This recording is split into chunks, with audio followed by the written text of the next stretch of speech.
Eddie, happy Halloween edition of Query and Company on 93.5 and 107.5 The Fan. If Eddie's mix there is any indication, hopefully it's not how the show goes, the ending there, but I am indeed Mario today for Halloween. It's Eddie Garrison. Mario. Indeed. Eddie Garrison is an adult. He's playing the role of Jake Query today. I'm playing the role of a professional. This is a debate that will go through, I'm sure, all office cultures. There are some people that are either too cool or too professional to dress up. Jake is undoubtedly in that category, even though I was able to convince him to dress up last year with me. Was there a convince, or was it you just bringing in masks for all and we all partaked? Well, Partake? Partook. Okay. Yeah. I did force Spider-Man masks upon everybody so we could be the Spider-Man meme. I don't know how much actual involvement there was. But anyway, Mario today, and a Super Mario-like performance was needed across the board by the Indiana Pacers. That's a professional segue right there. Last night against the Boston Celtics, Eddie Garrison 0 out of 10 for that. Really? 0. I thought it was a good connection. We'll try to get better as the day goes on. Eddie Garrison is the producer of the Pacers radio network. He's always heavily involved and very knowledgeable about the Pacers. I was able to attend last night. I got to give the Pacers fans credit. I was about to say, how was the environment last night? It was awesome. And it's a Wednesday night game where, generally speaking, early season NBA, even though it's the Celtics, it's defending champs, you never know what you're going to get on a weeknight game. But how many Swifties? Very good crowd. That's a good question, because where I park near the heliport, and it was packed more so than the fans were for Gamebridge, if that makes sense. We already know the Swifties and Taylor Swift's fan, all that good stuff is invaded Indianapolis already. There's the convention center shots for Taylor Swift merch, all that good stuff. So we got it is barricades possible. being set up. Yeah. We're basically just the president's in town. This is crazy. And so I would imagine that there is some crossover there because, hey, you're trying to find a fun activity to be a part of prior to the Taylor Swift concert tomorrow and into the weekend. Why not go to a Pacers game? Why not see a matchup of an Eastern Conference Finals rematch? So maybe, Eddie, I hadn't thought about that. Perhaps that did factor into it, but all the way around, great crowd.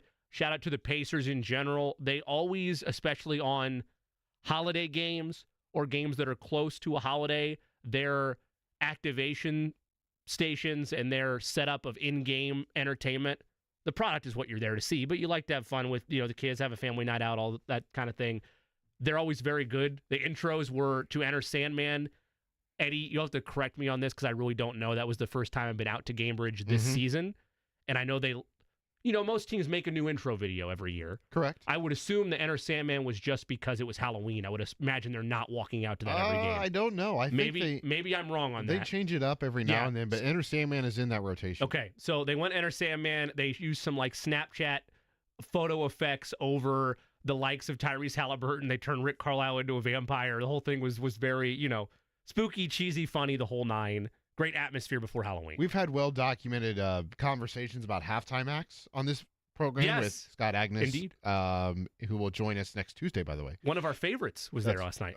That's right. I know you were. But what I was going to say is Simon Says was the halftime act last night. Yeah, that's what I mean. Yeah. And I'm sure Jake was very irate about not being there because he enjoys watching the people go through Simon Says. Hopefully he is still in the rotation later in the season, but it has been a week of missed opportunities for one Jake Query and some blessings. Look, we get to talk about sports for a living, so it's a pretty nice gig, but it's been a chaotic week in the sports world between the frenetic atmosphere at West 56, and we'll get into more about that with Joe Flacco being the starter for the rest of the season, an interesting soundbite from a Colts player that we'll get to at some point today as well in regards to the whole situation. But we laugh because Jake somehow times this epically to the point that now here he is on vacation, and you have a Pacers collapse that turns into a Pacers win, plus all the drama that's happening at West 56. Fear not, Jake will be back in next week, and myself and Eddie will obviously still be along for the ride then as well. But Pacers victorious last night, 135-132. The Pacers have had a knack for doing this the last couple of seasons. Maybe we should have had the foresight to see it coming. I lost that vibe once it was announced Miles Turner wasn't going to play because of how thin the Pacers are Cash that over, in that baby. particular area. Exactly. But the idea of them, and they've done this the last couple of seasons, getting off to either a slow start or like dropping a couple of games over the course of the regular season they shouldn't, and then they have a matchup against a perennial contender. And on paper, you would think, okay, look how they played the last 2 or 3 nights. They're going to get wrecked. And that's never been the case. Like at this point, if the Pacers are in a slump and there's a, in theory, superior opponent on the schedule, we might as well just chalk it up for a W because that's just what the Pacers are somehow able to do. In this iteration of the roster, though, and Tyrese Halliburton mentioned this post-game, and I'll admit to it, I'll raise my hand. He said I'm paraphrasing here slightly, a lot of people probably didn't think we were going to win that game when it went to overtime.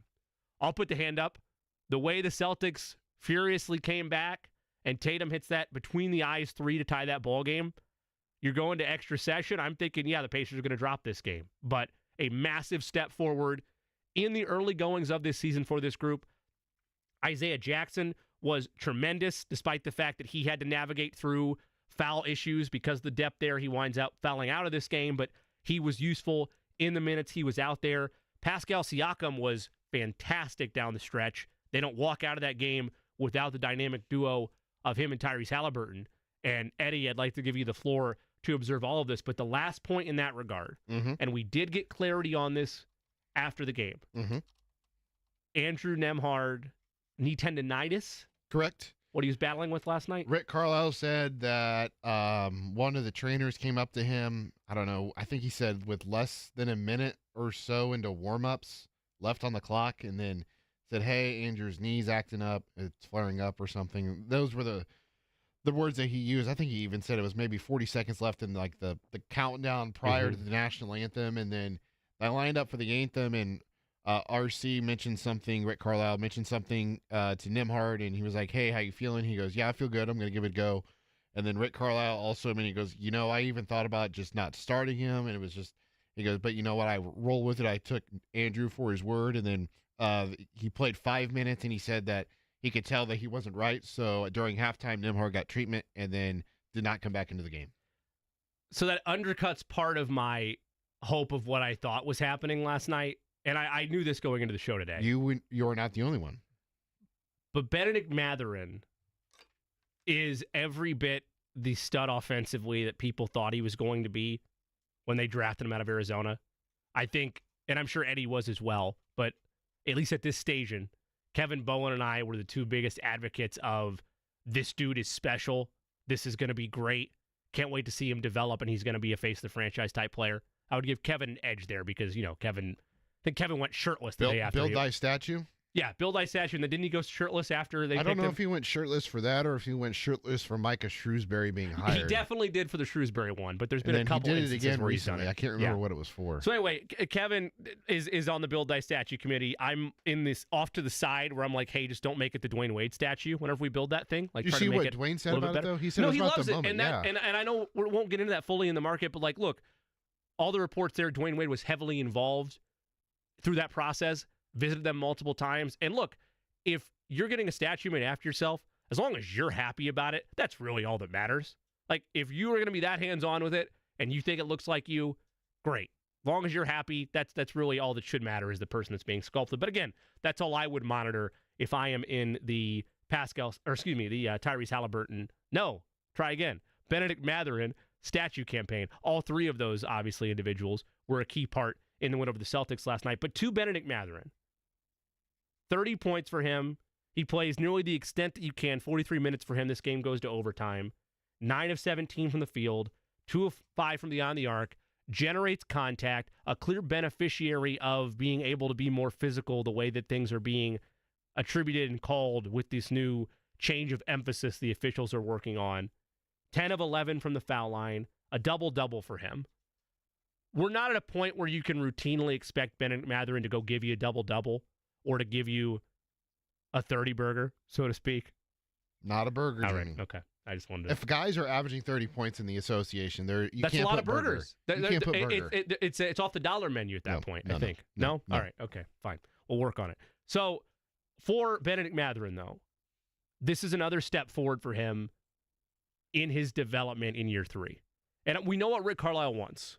Rick Carlisle wants players that are able to do it on both ends of the floor. And that has been an area of weakness for him, certainly, since he was drafted by the Pacers. But I've seen progression this year. I've seen progression through, at this stage, the first 5 games of the season. Is he perfect? No. Does he still have plays where he gets lost? Yes. But he's also a very young player in this association, and that's going to continue to come with repetition. I don't know that it needs to come at the extent every time of Nembhard, but that has been often the lane that I've suggested. Because Nembhard, and this goes back to what Oklahoma City guard Shai Gilgeous-Alexander and Canadian teammate of Andrew Nembhard mentioned about him. Where he excels the most is when he's able to be the ball-first point guard that is distributing things around. That's not to say he can't create his own shot. That's not to say he's not an offensive threat. But that is where he got the most praise with Team Canada over the summer. And for me, whether that winds up as an evolution of he gets bumped to the first guy off the bench and is leading the second unit, and I understand, well, what do you do with McConnell there? And that's a whole conversation for another day. But that's one avenue you could go through. I'm not going to talk about trade scenarios this early in the season, but if the Pacers decided that they had an influx of talent there and they needed to add the type of wing or big depth they wanted, Andrew Nembhard is as valuable a commodity as they have on the roster. Again, that's a conversation for another day. The other angle for Bennedict Mathurin with getting him more playing time is perhaps you're eating into the minutes of Aaron Nesmith, and maybe you're trying to have a situation where he's playing that role. I think more naturally with how score-first Bennedict Mathurin can be, it makes more sense for him to be the shooting guard, if you will, next to Tyrese Halliburton, then replacing Nesmith's minutes. But either way, Bennedict Mathurin has proven that he is deserving of a large share of minutes distribution for this roster. If you're not ready to go there like I am, then I think he should be a part of the starting 5. Clearly the Pacers aren't there yet. I can understand that. That's fine. Maybe he still needs to earn that on the defensive end. But in terms of being a valuable contributor, there's no coincidence for me that arguably Bennedict Mathurin's best game of the season comes at a time when, and our guest later in the show, Tony East, will highlight this, comes at a time when the Pacers finally had that breakout offensive efficiency game that we've been waiting for this season. That was the standard throughout last year, where they are near historic pace of play from an efficiency and scoring standpoint on the offensive side of the ball, where they are easily leading the league in most of those categories. Association. Indeed. The Celtics are the cream of the crop. You don't need to have They been rise under to a the rock top. for, indeed, the last couple of years. They're the defending champions. They were leading the NBA this year in most offensive metrics the Pacers come accustomed to a year ago. And there's moments where Pacers up at the end of one, Pacers up at halftime, where you're just waiting for that other shoe to drop. Because Boston has that ability to flip a switch and go on these cataclysmic runs. In the NBA, for the last 5-8 years, the motto has been no lead is safe for that very reason.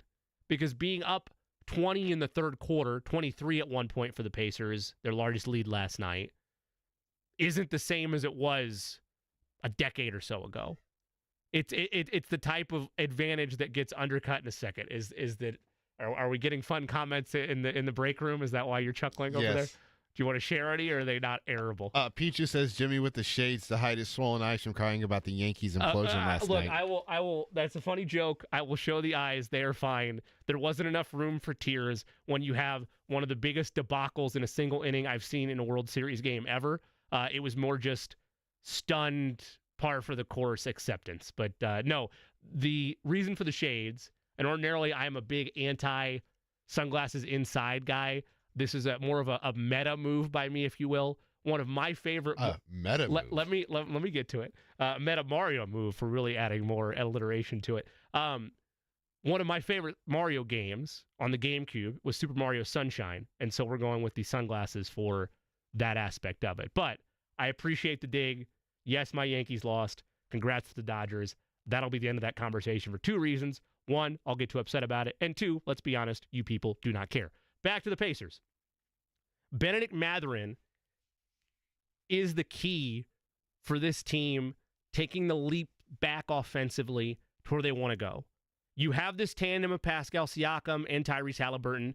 You don't even have to, and he was missed, don't get me wrong, but the fact that you're able to talk about offensive firepower on a day where they didn't have Miles Turner is a massive step in the right direction for what this group wants to do this year. I don't know if they'll be active at the deadline. I don't know what Miles Turner's future holds. This is a contract year for him, and they can't extend him. But the fact that this group was able to respond from the defending champs, blow a 23-point lead, and then somehow go into overtime and survive is a massive positive for them early on in the season. The biggest positive for me in that game is we know how explosive Boston can be scoring. I mean, they put up 132, but they shot 33% from three. They only made 19 on 57. That's because they're like one of the few teams in NBA history. I think the last time it happened was the Houston Rockets during the James Harden and Russell Westbrook days, maybe, where they take 50% plus of their shots from beyond the three-point line. But the thing that I come away from that game the most, look at the rebounding. Last night, they were +6 on the glass without Miles Turner. Isaiah Jackson, as you mentioned, Jimmy, dealing with foul issues. So you have Pascal Siakam, Tyrese Halliburton, Benedict Mathurin, Obi Toppin, and Aaron Nesmith all step up in that department where the team, I think that is the biggest area that I focus on right now, more so than the defense, because I feel those defensive numbers will look a lot better for the Pacers if they start rebounding better. If they limit those second chance opportunities or their third chance opportunities for the opposing team, it'll allow them to get out in transition, play the style of basketball that they want to play, and then the defense will just take care of itself from there just because you're limiting, obviously, opportunities for the other team to score. That was such a plague for them in the playoffs last year. Rebounding battle, falling asleep on the defensive glass, leading to second, third, and fourth chance opportunities for the opposition. They were able to largely mitigate that because of the counterpunch they bring offensively, but there were still possessions, especially in that Boston series, when you needed stops and you needed to end possessions right there, and you couldn't do it. It's why, and Eddie, I haven't looked at, because we're 5 games in and I'm not totally insane. I mean, I'm a little bit insane, right? I'm dressed as Mario, and Eddie doesn't, think that's something that adults should do. But whatever, neither here nor there. But I would like to see them go out and get another big by the deadline, unless they do have that open roster spot. They do. Chris Denari highlighted that for us yesterday. But Chris brought this up, and Eddie, if you can have a statue for this type of player, I don't know what the equivalent would be. Maybe a banner. Maybe he's on the side of the building. Maybe. I don't know. But who is the one player that would help in the rebounding department, in theory, if he continues to develop, that you've been in love with since the Pacers drafted him this past fall? Enrique? Or this past April. Enrique Freeman. Right. Although he is undersized, but he's the guy that goes out there and he makes all the hustle plays, and he's tenacious on the glass. He goes after it. It kind of reminds me of, I know he's not, he wasn't as coveted with the draft pick, but Terry Taylor a few years ago with Indiana. Yeah. He had a knack for the glass despite being undersized. I think he was only like 6'6", 6'7", but he was a really, really good rebounder, especially on the offensive side on the glass. And he's also not a full liability offensively. Like, one of my favorite players the Pacers have drafted the last couple of cycles is Oscar Tshiebwe out of Kentucky. He is an absolute glass monster. The problem is his game doesn't fully translate to the NBA, especially on the offensive side of things. And you can't just have a guy that's sole purpose out there. A team could, but the Pacers can't have a guy that's sole purpose out there is just to rebound. The way they want to flow offensively, you need other assets and other skill traits. If Enrique Freeman continues to show that, maybe they have it in-house and they don't need it. But Eddie highlighted it. They do have that other roster spot, and it would make a lot of sense because I know James Wiseman was a low-risk, high-reward signing, and they still have a club option on him next year. So maybe they decide to run it back and they really like what they've had out of him or what they could have had out of him. But I thought that could have been a move that maybe doesn't affect the balance of power by any means, but impacts the rotation to a point that you have more to fall back on from a size standpoint, from a depth standpoint. They had a luxury of that last year with the trio of Turner, Jackson, and Jalen Smith. And Wiseman still has all the tangibles, of why he was the number 2 overall pick in the draft a couple years ago. Problem is, he just can't stay healthy. Right. And unfortunately, that's plagued him again here. Did I hear them? I was listening as well on the drive home to some of the post-game show with the World's Greatest Post-Game Show, of course, Eddie White, Mark Boyle, Eddie Garrison produces that as well. There's no chance he comes back this year, right? Like I don't think so. Achilles, that's pretty much I don't think your season, right? So I would assume that that's something they try to address. Only one negative last night, and this is more Jake's lane. I am more, hey man, it's just year 2 for him. I'm not worried about it. He's going to progress and grow in this system. And if it turns out to be a problem, then I think someone would take a flyer on him. But there were a couple times last night in the brief, 8 minutes he got? Yeah, 8 minutes he got off the bench from Jarris Walker, where I'm wanting to see more in those minutes. I think he turned the ball over on one play on like kind of a reckless drive and still looks like a bull in a china shop where he doesn't fully know where he wants to go, but he's also incredibly young. And they won yesterday, so I'm not going to like hang up on, oh man, Jarris Walker just struggles. But Eddie, where in your mind is the area for growth for him? Because I think it's there. I'm not out on him as a prospect, but if you're only getting 5 to 8 minutes a game, I need to see you maximize the minutes, and I feel like I haven't seen that yet this year. When you're not the guy that's in NBA terms, there's usage percentage, so it's the guy that, gets the basketball, however much they're using him. He's probably, anytime he's on the floor, either the 4th or 5th, so he doesn't get the ball often. Yeah. And I think that is where it has to change a little bit. If you want to see more out of him, then he just needs the ball in his hands more. Like, he's got that point guard background. Why not have him bring it up a couple times or just have him run the offense there for a few sets? I don't know, but it's hard for me to evaluate him just because he doesn't get a fair shake in my estimation. It's hard for a player to flash or have any sort of rhythm when you're getting 6 to 8 minutes per night and you're not the guy on the floor that's getting a lot of plays drawn up for you or things of that nature. So what I have to look for in those 6 to 8, 6 to 9 minutes or whatever the case is for whatever night, how is he defending? Is he a tenacious defender? Is he not letting guys get into the paint and he's not getting beat off the dribble? Is he not fouling at a high rate? Is he forcing turnovers, getting deflections, altering shots, impacting shots, that kind of stuff? Yeah. And right now, I think that's just what he has to focus on because that's what this team needs. They need guys like him to defend, and it's no secret that he can be the Swiss Army knife defensively. He can defend the 1 through 4, maybe 5, depending on who you're going up against. Like Boston last night, they went small because the Pacers went small. They can't run Al Horford out there when the Pacers are going small and running up and down the floor. Right. So, I mean, a guy like that, they played Obi Toppin last night at the 5 because he was having a really good game.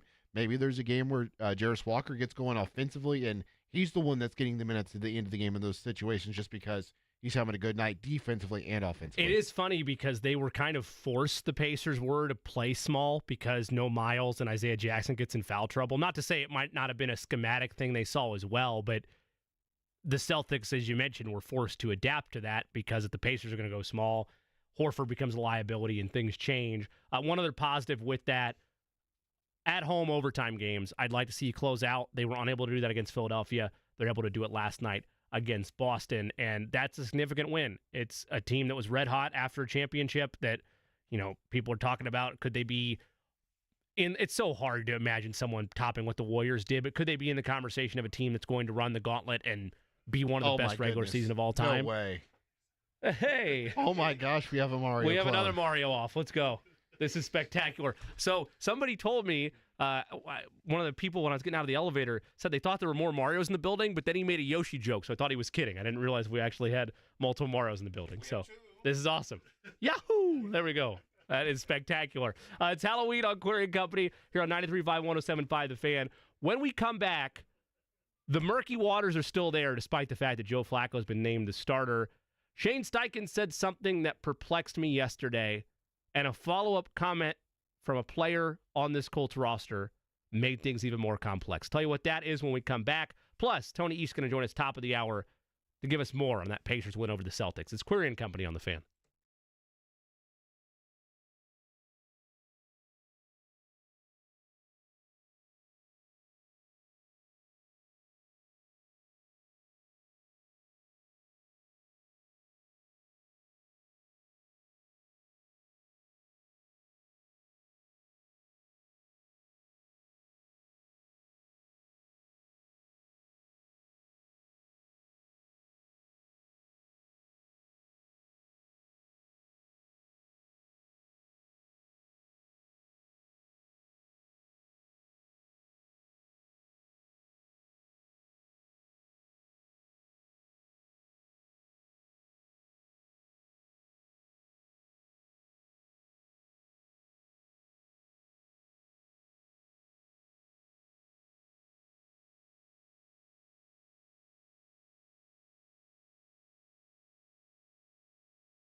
Couple questions from the break room. Happy Halloween to all of you here on Query and Company. Does Mario wear sunglasses? So, again, a deep cut, Super Mario Sunshine, a Mario game released in 2004 on the GameCube, one of my favorites. I went with the shades, in part to compensate for question number 2, which is, doesn't Mario wear a mustache? Glad you asked that question. So, this is a costume that I've had in the past, never worn it on the show before, but I've had this costume for a couple years. It's one of those, stick-on fake mustaches, and I didn't have any backups, and Amazon let me down. So, whoa, we don't name companies on the program. That's right. I can't back it up. It's out there now. That's what happened. I can't. There's nothing I can do to. Can't undo it. I don't think they're a sponsor, but if they are, they usually come through for me, and they are awesome, and they are wonderful. So I don't know. There's no way to bounce around that. Anyway, didn't want to go to any other companies to try to rush. Had a dentist appointment today, the whole 9. So no mustache. Wait, so you went to the dentist as No, Mario? No, I did not. That's where I drew the line. I had a conversation about that. Should I go to my dentist appointment dressed in costume or not? And I decided no. And the reason was because if I go in there and none of the staff members they're always in costume. They're always in costume. Well, they are, but that's their job, right? Yes. So if they're not in anything spooky, I'm a clown. Like, you could argue I'm a clown now because I'm dressed up again on Halloween and Eddie thinks that I'm a child. You said it, not me. Yeah, I know. I understand. I said it, not you. But if I go into that situation and I'm not, like, to be clear, I wouldn't have had shame about it. I would have thought it was actually hysterical, but I didn't want to have somebody clean Mario's teeth for, 30 minutes or however long it took. So no, I did not wear the costume. I put it on after the appointment. But anyway, no mustache. I'm sorry if I've let the break room down. I do have the Mario gloves. I mean, I got almost everything else, but no mustache. So away we go. Mustache. Yeah. Come on, Jimmy. I understand. It feels like it's an amateur hour over here. I understand, but I'm not going to take criticism from a gentleman that thinks he's too cool to dress up for Halloween. I'm a professional, Jimmy. Okay, all right. Okay. Consummate professional. I see. That's on the resume. I understand. I'm not going to get into this quarrel with you right now. We have too many important things to discuss. Colts in action this weekend against the Minnesota Vikings. You already know the drill. Joe Flacco in, Anthony Richardson out. I think it's a dumb move. I think you're setting back the franchise by at least a couple of seasons. We've talked about that the last couple of days. We'll continue to talk about that ad nauseum, especially if Joe Flacco underperforms on Sunday. But what would qualify as underperforming? If he looks bad to the point of a couple interceptions, it's clear that he cost them the game. If they don't look like they are saying they're in win now mode, you can say, and I'm not being fair, that's what they have publicly said with this move. So you're saying him losing would be him underperforming? If it's his fault, obviously, like if the defense, if he has a great game and the defense gives up. So like Jacksonville? Yes. Yeah, sure. Like Jacksonville. But like if there are moments where the argument with Anthony Richardson right now, and Kevin pointed this out on 1075thefan.com earlier this week, the argument with Anthony Richardson is that he's holding the offense back and he is not giving them the best chance to win. They've been in one-possession games for most of the Anthony Richardson tenure this season. So that's factoring in the struggles of the defense. So I might not be fair to Joe Flacco, but when the Colts are telling you he gives you a better chance to win, I expect them to win those games regardless of where the defense is. He should not be an accessory to further struggles offensively, and he should now be able to pull out these games that the Colts, per their account, seemingly can't without Anthony Richardson. That's where my bar is for him on Sunday. But Shane Steichen mentioned yesterday, and I don't think we have this specific clip, but we do have the second one that I want to get to. Shane Steichen, when asked yesterday if this was a unified decision within the locker room, or if the locker room was unified in that decision, and he said, I can't speak for the team. Well, you're the face of the team as the head coach. You are the decision maker for the team. The only people above you, I'm sure there might be a couple more, but the only people in theory above you or at your level are Chris Ballard and Jim Irsay. who you've claimed on the latter had nothing to do with the decision. I personally have a hard time buying that, but I'll believe you. You're not going to lie to the fans. You're not going to lie to the media. I'll believe you on that. Jim Irsay had nothing to do with it. Just like you also mentioned that the tap out had nothing to do with the decision. Again, that's hard for me to grasp when everybody else is carrying torches around saying that it's the biggest, most Charmin-esque move they've ever seen a quarterback make. But okay, that had nothing to do with it. Fine. He says he can't speak for the team. Well, I wondered why he wouldn't be able to speak for the team unless perhaps there were many players on the roster that were either caught off guard or confused by the decision. For example, Michael Pittman Jr. said yesterday that he found out on social media. Now, I know leaks happen, and that's more commonplace. You find that all the time with guys that get traded. How many guys, MLB, NHL, NBA, whatever, where, yeah, man, I saw on Twitter that they're sending me to the Rockies. Like, it undercuts the attempted phony personal relationship between general managers and players of getting to tell them, hey, man, we really like what you've done for our team. You're a good ball player. Colorado is calling for you. Here's the GM's phone number. Have a good flight. Like that's undercut now by Schefter breaking the news. So I understand that's commonplace, but still, the idea of the culture the Colts preach and a fair amount of the roster didn't know the move happened outside of social media is bonkers to me. The other soundbite, though, that we do have audio of, Josh Downs was asked about this whole situation, how he feels about the Joe Flacco of it all, and for Anthony Richardson. Here were his thoughts on the matter. I mean, at the end of the day, Joe's like 40 years old, so he only has so many more years, I'd say. I mean, AR is 22 or 23, so, I mean, he's still the number 4 overall pick, and he's just going to learn from this, and he's going to get better. So I know he's going to start again. Can I get the beginning again? I mean, at the end of the day, Joe's like 40 years old. Look, I know that Josh Downs meant nothing by that, but it's pure comedy for me because he's right. It's the tone. Joe Flacco, the tone of it all. Joe Flacco is only 40 years old. There's enough sound bites from yesterday's media availability where, at minimum, this was not a universally accepted decision in the Colts locker room. And if it was, for a group that preaches culture, that preaches that they hold each other accountable and they are as cohesive unit as you could have. And I'm not saying the players aren't, by the way. This is not a shot at anybody that wears the Colts uniform in West 56. It is the way the front office and some of the coaching staff handled this. I don't have a direct problem with a disgruntled player or a happy player about this move because we mentioned it. Maybe there's players on the roster that there's an incentive to go make the playoffs or win a playoff game. Or maybe there's those that are like, you know, I'm the same age or right about as Anthony Richardson. We were close in draft classes or taken around the same time frame, a season or two off.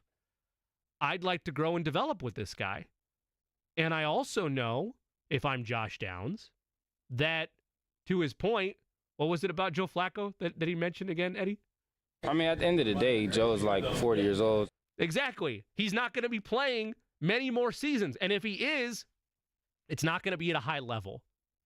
If I'm Josh Downs, I'd be ticked off about it because if the Colts are saying, which they did to start the year, that Anthony Richardson is your franchise quarterback, no knock at Joe Flacco. I don't think Josh Downs has a problem with Joe Flacco. Certainly he doesn't. You can make the argument he gets more targets and is more involved in the offense when Joe Flacco's out there. But if your franchise QB you're playing alongside, who's going to be there matching up with the same age as you want to continue to see him develop so you can have answers for your career. That impacts Josh Downs just as much as it impacts Anthony Richardson because Flacco's not going to be the guy throwing the ball in 2 seasons. And that was the problem overall with making this decision because if Flacco is the starter the rest of the year, the conversation stays the exact same next season. Unless they do what I would love to see them do, which is have a changing of the guard and figure things out. I hate when people lose their jobs, I do, but at some point you look around the world and how much time have you given somebody to excel at the position, and are they excelling at the position?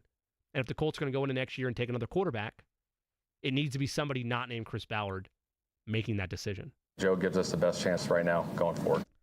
And there's Shane Steichen chiming in about the fact that Flacco gives him the best chance. I'm fired up. That was Joe Flacco with full-scale enthusiasm. Look, I really do like Joe Flacco.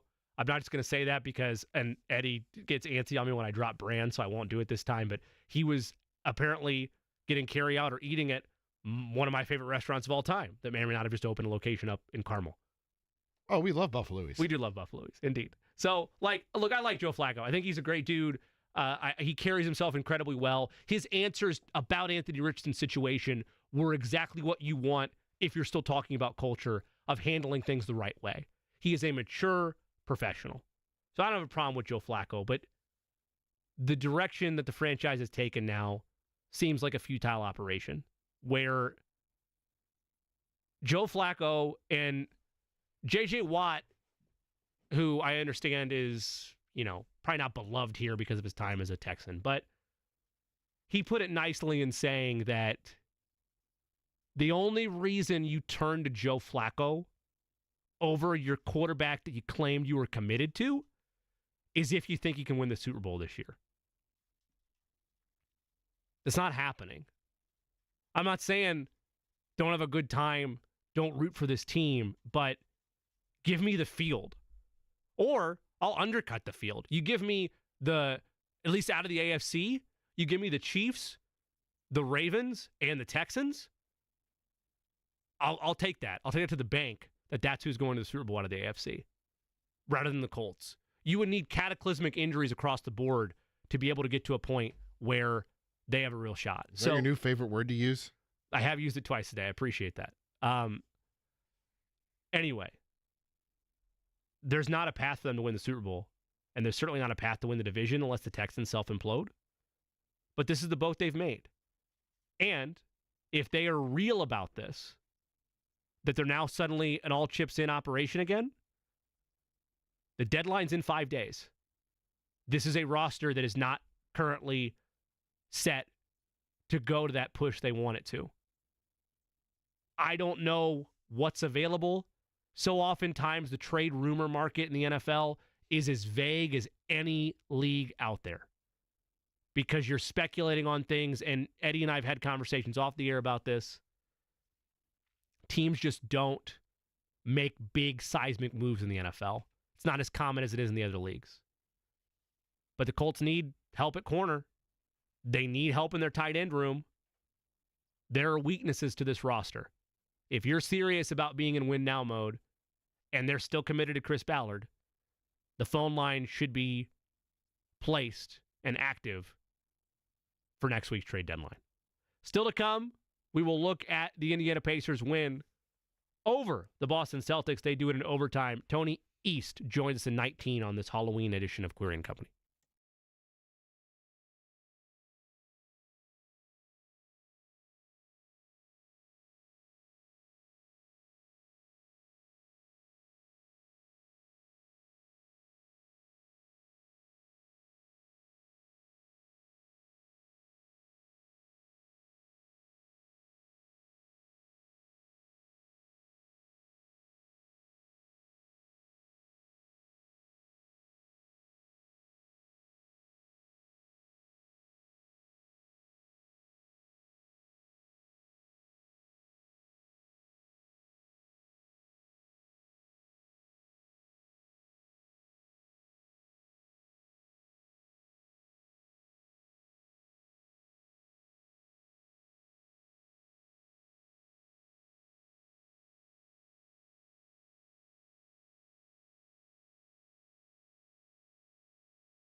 Happy Halloween on Query and Company.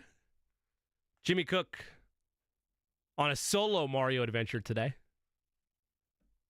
Luigi is in Scotland / Ireland. Let's be honest, Jake wouldn't have dressed up.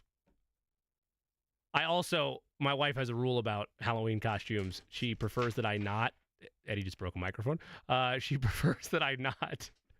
Eddie is gone now as he tries to repair this on the fly from normal talk radio host to Bruce Buffer, as he's going to have to hold the microphone like that until we get that situated. Anyway, my wife doesn't like purchasing costumes. Haley is very strict on either homemade or being creative that way. This is one where I splurged a couple years ago, in part because we had she dressed as Princess Peach. We dressed the dogs up as, I can't remember if they were Luigi or Toad or whatever we did there. But generally speaking, big Halloween fan. Eddie, I think, also enjoys the holiday itself as well, but doesn't like dressing up at work because he's a consummate professional who just breaks equipment instead of dressing up like I blame Dykton. Halloween character. That's fair. I mean, Mark Dykton, another producer in the room. I'm fine with you passing the buck somewhere as well.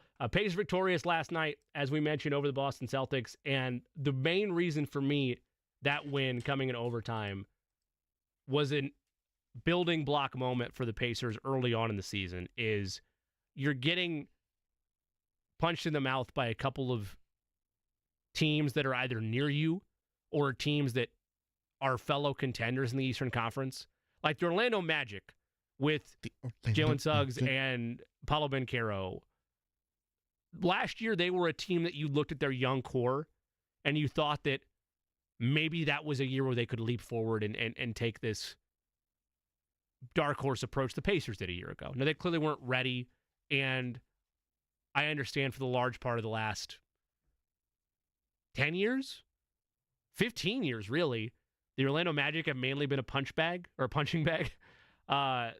Outside of that trip to the finals against the Lakers in 2009, they've largely been going on 15 years of lottery pick here, lottery pick there, trade said lottery pick, rinse, repeat. Pacers fall to them early in the season, right? Very early in this season. Then they fall to the 76ers, who are without, no Joel and no Paul George in that game, right? It's just a Tyrese Maxey show. Yep. He puts up 45, and Banchero, again, the next night puts up 50. And this is a Celtics team where you're not pressing panic buttons in October. You're not worried about the direction of the franchise 5 games in. But you also would like to see a little bit of fight from them. And Rick Carlisle mentioned this pregame to Pat Boylan, I believe it was. Also could have been Jeremiah Johnson, one of the two. I apologize. JJ. But he mentioned, it was JJ, you're right. He had mentioned that this is a group they're very familiar with, the Boston Celtics. I think they'd played them, if you add it all up, 9 times in 2024. Thought you're going to jump in there with your 9 times. You not do it because I'm not Jake. Is that what happened there? Well, I had a sniffle. Okay. And I didn't want to sniffle over the microphone. That is a professional right there. 9 that is times, a consummate professional. Yeah. 9. And you get familiarized with yourself at that point. The same is true in any series. The more that you see an opponent, in theory, the more you adjust to tendencies, the more that you are used to overall play style, and the more you can make adjustments to that. So this matchup is unique in regards to the Pacers and Celtics. I don't know if I'm not going to throw the word rivalry around there by any means, but they're familiar with one another. And for the Pacers to respond the way they did without Miles Turner, which you knew going into the game, and without Andrew Nembhard, who you wind out losing 5 minutes into the ball game, or you wind up losing him early on in this game to the point that he can't return, they're shorthanded against the Celtics team that has looked every bit the favorite that they are to repeat as NBA champions. The pace has been down this year. The volume started to get loud in regards to them having taken a step back, last year being historic, flash in the pan, unattainable again. The way games are called and the way things are officiated, does that impact the way the Pacers play? And then last night, and Tony East's going to walk us through this here in about 10 minutes, they have one of the best outputs of the year from an efficiency standpoint, not just for them, but across the league in 5 games' time. Tyrese Halliburton looked like the Tyrese Halliburton that you saw last year in the in-season tournament. And that has been a dichotomy that's been analyzed a lot because of the injury and what you saw after him post-injury last season. Some speculated, well, was the in-season tournament a flash in the pan? Is it fool's gold for what Tyrese Halliburton can be? And I don't believe that. I believe he's legitimately a franchise player. I believe that he is just as valuable as any piece in the NBA today. And he is certainly the straw that stirs the drink for what the Pacers want to do this season. But you got multiple contributions last night without Miles Turner, with Isaiah Jackson in foul trouble, forcing you to play smaller, with Andrew Nembhard battling knee tendonitis. You got valuable contributions from pieces that when you're looking at a box score in 7 months, you would hope to see if this team returns to the conference finals. If this team, dare I say, makes it back to the NBA finals for the first time in 25 years. It'll be 25 by the time May rolls around, I understand, 2000. But Benedict Mathurin is a key piece towards that. Pascal Siakam, who was so reliable late in this ball game, especially in overtime. And Tyrese Halliburton, who is still rounding into form, but overall last night, just 1 turnover and a double-double, 17 points, 12 assists. His three-point shooting, I still can't fully figure out. Eddie is always the best at observations from this point. Okay. Eddie, he goes 2 of 10. And the last couple times through 5 games where we've talked about this, you have highlighted whether or not you felt like they were forced threes or whether or not they were just head-scratching misses and it's just one of those games where he just doesn't have it. Last night, where did you view it? Did you more see it in the category of he just didn't have it, or they were contested, forced looks that led to the poor three-point shooting night for him? Well, certainly the one at the end of regulation was a bad one. In my opinion, you got to get downhill, attack the basket instead of settling for another double-clutching 3 like he did. This is my only get-off-my-lawn take I have, I think anyway. Okay. And back in my day, I can't do it like Jake can, let's be honest. No. But you're not old enough to do that. I'm not. You're right. I'm not even remotely close to that realm. Why do you have to settle for 30-footers? Why is the art of getting to the basket gone late in games? I understand why. It's the same reason why, as a kid, I didn't want to go shoot layups. I wanted to just chuck up 3-pointers. No, I mean, Steph didn't impact my childhood because he didn't arrive until I was in high school. But, like, kids love shooting threes. Like, even before Steph, kids love hoisting them up from distance. But, man, the higher percentage shot is getting closer to the rim, in theory, unless you get just, like, clear separation, which he was unable to do. They were able to win despite it. But, yeah, Eddie, to your point, I think I called that gross on Twitter last night. It was a waste of possession. And that, against Tyrese Halliburton's observation, he said after the game, I'm sure a lot of people thought we were going to lose going into overtime. I kind of did because of the collapse combined with that head-scratching end-of-game possession by Tyrese. But doesn't matter. They win the game. The rest of his three-point arsenal last night, because we've seen this, that's the one thing I will say post-injury for him. There's more nights on a regular basis where, wow, he went 6 of 8 from beyond the arc on Tuesday.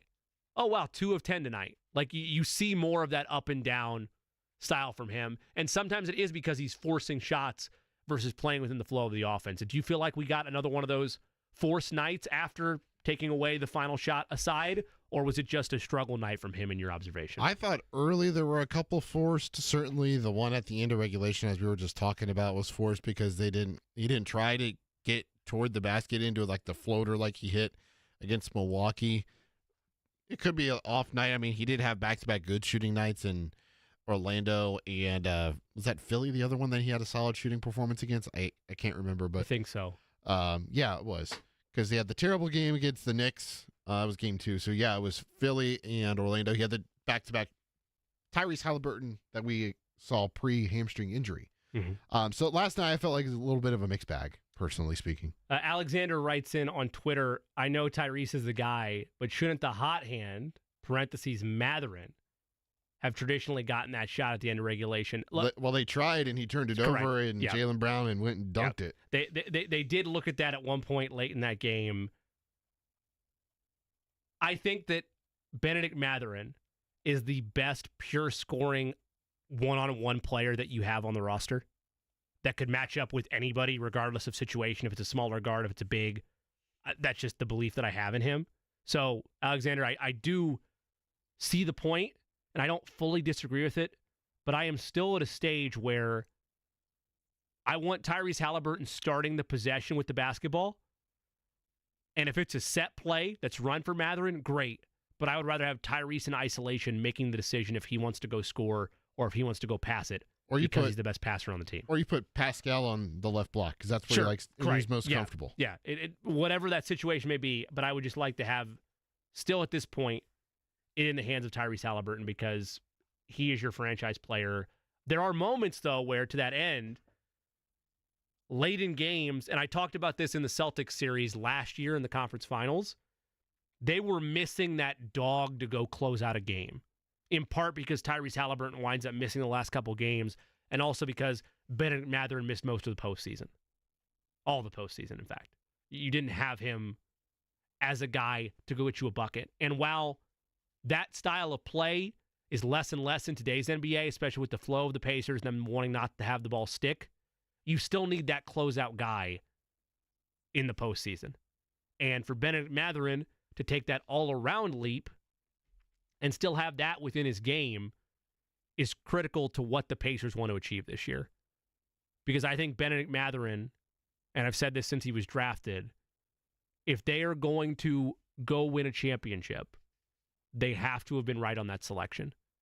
And I don't say that in full panic mode because if there's one thing we've learned about Kevin Pritchard and Chad Buchanan over the years, they are capable of turning something on its head and making it special again.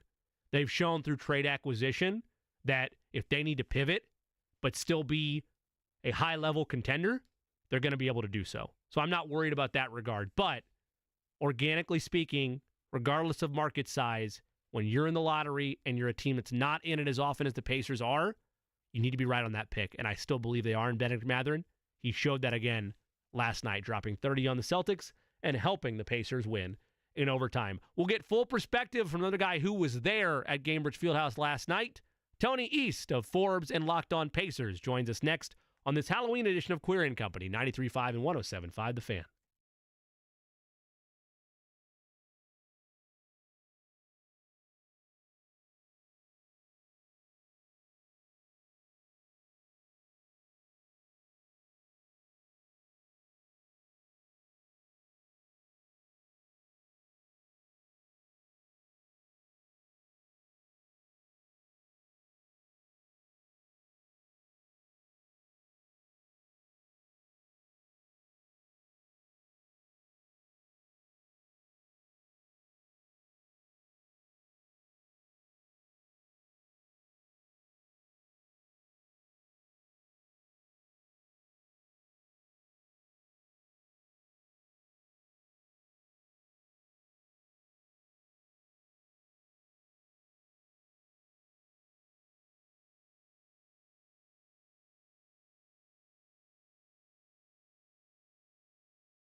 DJ Eddie Spooky Garrison behind the ones and twos. It's got all the Halloween-themed music for us today. We wish you a very happy Halloween on Query and Company on 93.5, 107.5 The Fan. Got spooky a little bit there for the Pacers. Had a 23-point lead slip away late, but were able to capitalize in overtime to be victorious over the Celtics. 135-132 at the final there. On the ground at Gainbridge Fieldhouse, covering that game as he covers the team all season long. And he joins us for Tony Thursdays is Tony East of Forbes and Locked On Pacers. Tony, happy Halloween. Jimmy, what was spookier, the last 8 minutes of that game or the fifth inning fielding from your New York Yankees? They were both equally spooky, I would say. Well, considering that one had the happy ending you'd like in a horror movie, which was the Pacers win and the villain was vanquished, and the other one, Freddy Krueger, a.k.a. Freddie Freeman, is still haunting my dreams. I'm going to take the fifth inning of the World Series last night. But I thank you for, keeping my vibes positive with such an open to this segment. Let's look at last night. First, we haven't gotten a chance to really dissect this with you this early on in the season, but offensive struggles being reported by the Pacers prior to last night. Overblown. A change of the way the game has been officiated impacts that, them just having early season rust. Prior to the breakout last night, where were you attributing most of those struggles to? Yeah, they just had a little less zip, right? Like that's a technical term, obviously. I don't know if you'd understand the word zip, but if you watched them play, and they said this, right? Like I asked Rick about it, I asked Tyrese about it, I asked a lot of guys on the team about their pace. Like, does it feel the same? How do you get back to it? Is this actually a concern? And they all said, no, it's not. We're not trying to play slower. It's bad for us. And you could see it really noticeably, I thought, in their first 2.5 games. In the second half against Philly, they picked it up a little bit. And since then, obviously, Paolo Banchero kind of spoiled it with 50 points. They've looked like themselves, at least to me, right? The whole Orlando game, they had some good tempo to their offense. And against Boston, they really did. Their pace against Boston was by far the fastest numerically that they've had all season. Just getting back to that, the speed, even on defense, like forcing teams to make decisions, and even if they're scoring well, you're tiring them out. That part of their game wasn't there, and I think that made their offense look a little flimsy. But these last 2 games, I thought it's looked pretty good.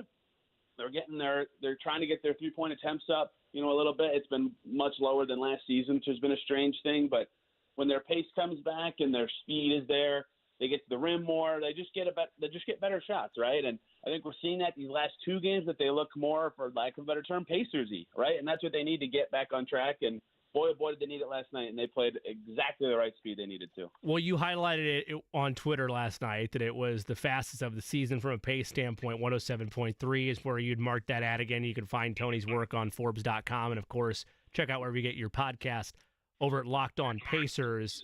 What are the biggest catalysts in your mind for that pace of play in terms of roster personnel, in terms of just overall setup for them throughout the night against Boston?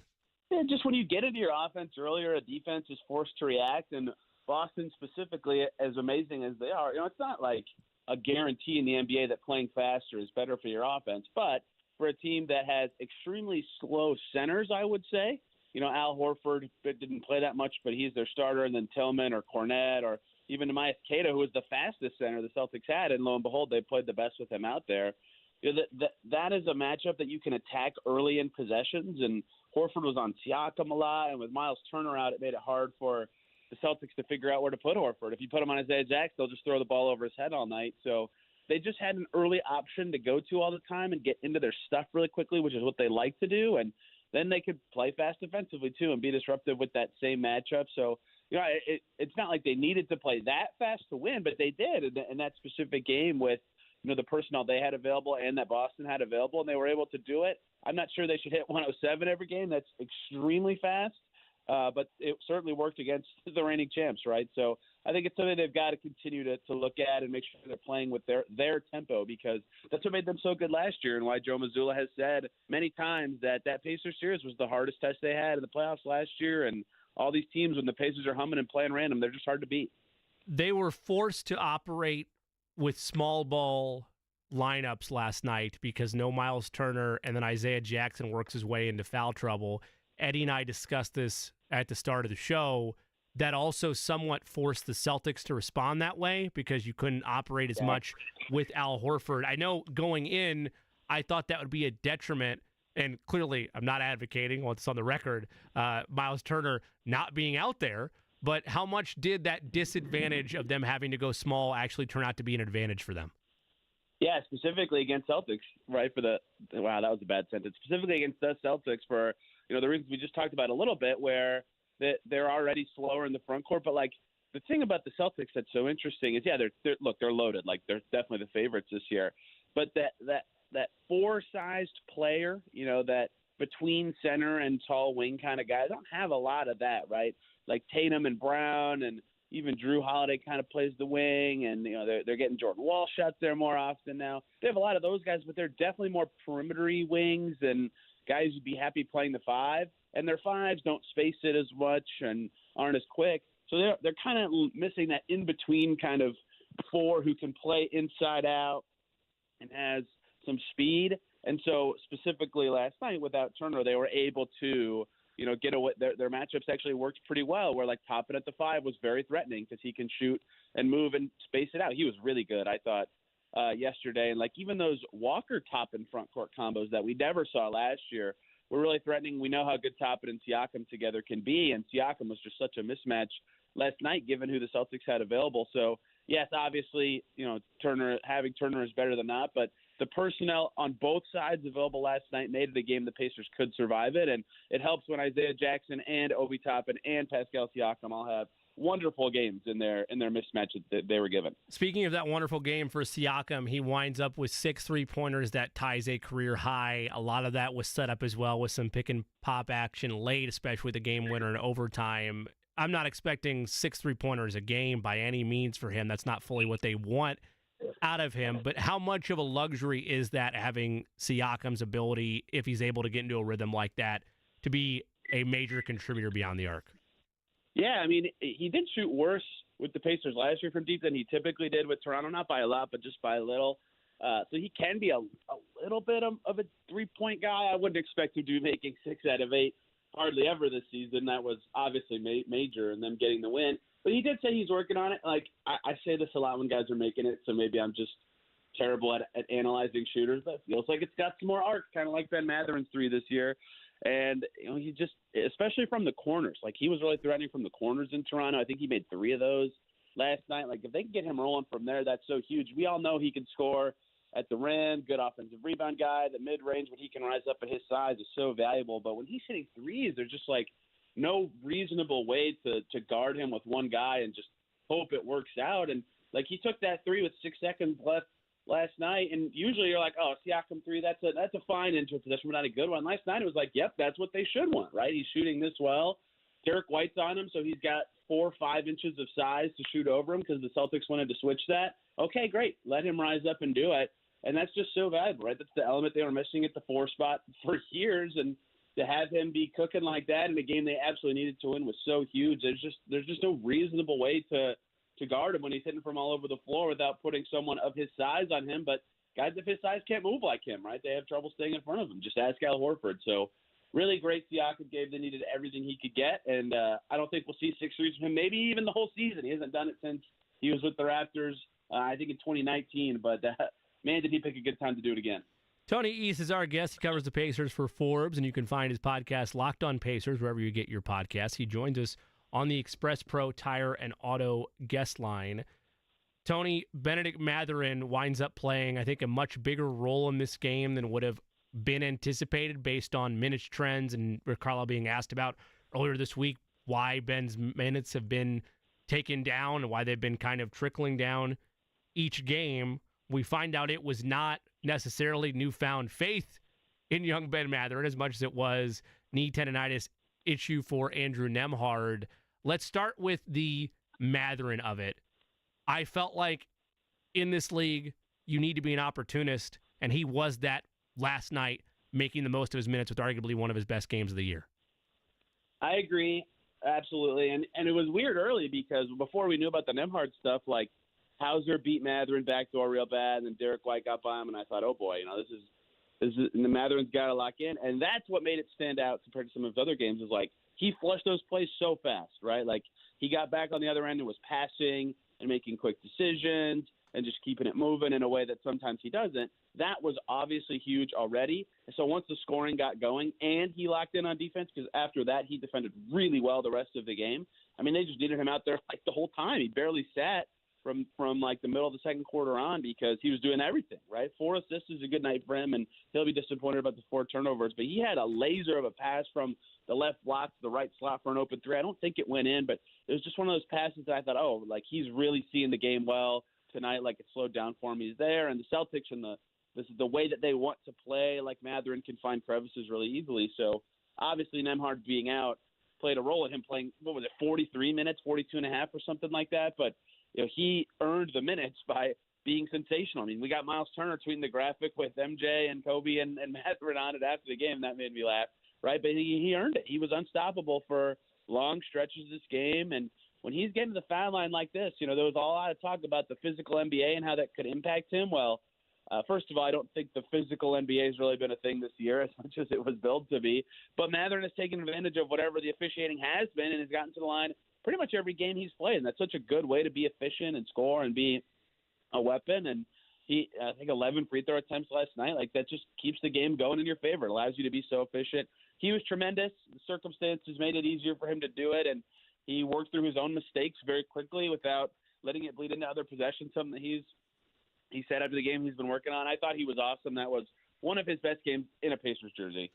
Benedict Matherin, I think, is my favorite player on the Pacers because he does so much of what I loved growing up, which is a guy that plays an older style of game, and not like older as in like the 80s or 90s, but like early 2000s of he can go get a bucket. He's an isolation guy that can thrive in that role, and that has somewhat been an area of struggle for Rick Carlisle's offense because he doesn't want things to stick and he wants things to be quick moving, and he also needs help on the defensive end.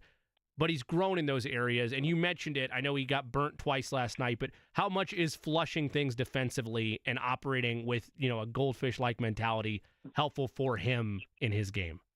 Yeah, and I don't even mean that to, make it about him. I think every player's like that to some extent, right? Like, it's the longest, adage forever. Like, if you're touching the ball a lot, even if you're not scoring, but you're just involved, like, you're more engaged, you defend better, right? If you're defending well, that can lead to enhanced concentration and play on offense. Like that's true for everybody, right? And I think it's true for Matherin too, and it really was last night. And he said like in Orlando his defense was really rough, and I think that's why he didn't play very much in that game. But yeah, his style, especially on a Pacers team that plays a certain way, like there are games where when it does slow down or when they need certain stylistic advantages go away for them, like they need someone like that to be able to step in, step up, and make plays. And, like, in Detroit, that's what happened, right? That game was a little slower than the Pacers typically like.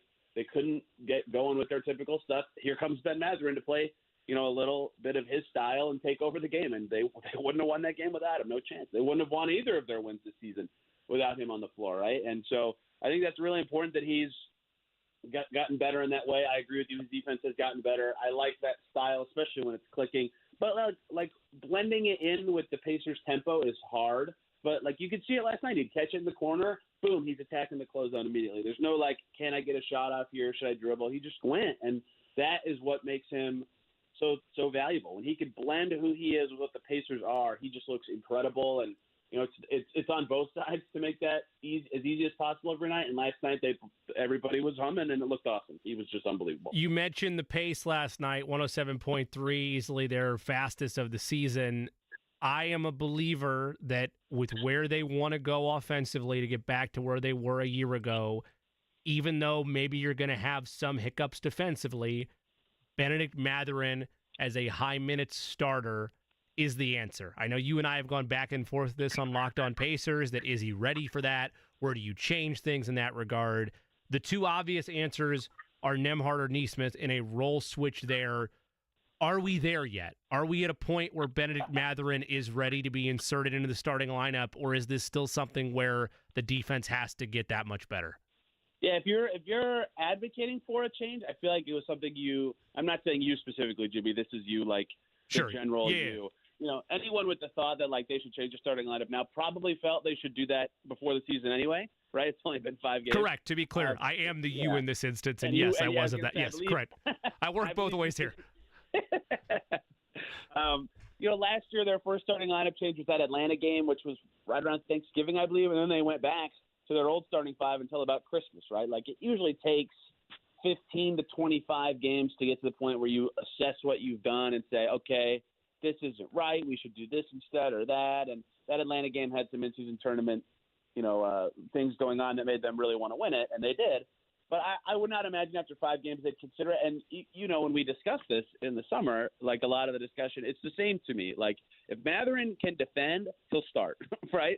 Because that is why primarily Nesmith and Nembhard are chosen. They can guard in between Halliburton and the front court starters, who are all threatening offensive talents. And so when Mathurin has a game like last night where he does defend pretty well on top of the things he's already extremely gifted at, it makes me go, duh, this guy should start, play a lot, right? He was awesome. He was awesome playing with Halliburton, right? That all matters a great deal. It's just 2 games ago that was not the case, right? So if he's consistently defending, like not even every game, like 4 out of 5 or something, you got to consider it, right? Because it's not even just about starting and playing a lot. It's the years-long question of him getting reps with Tyrese Halliburton, and now with Tyrese Halliburton and Siakam, right? As many as you can get. So if he plays like that, you got to have starter conversations. If he plays like he did Monday or Sunday, you don't. So it's consistency in defense to me. But the guy that played last night, and even the guy in Detroit, you have to discuss it and think about it once it gets to that made up benchmark I just said of late November, early December, especially if things aren't going the way the Pacers want still.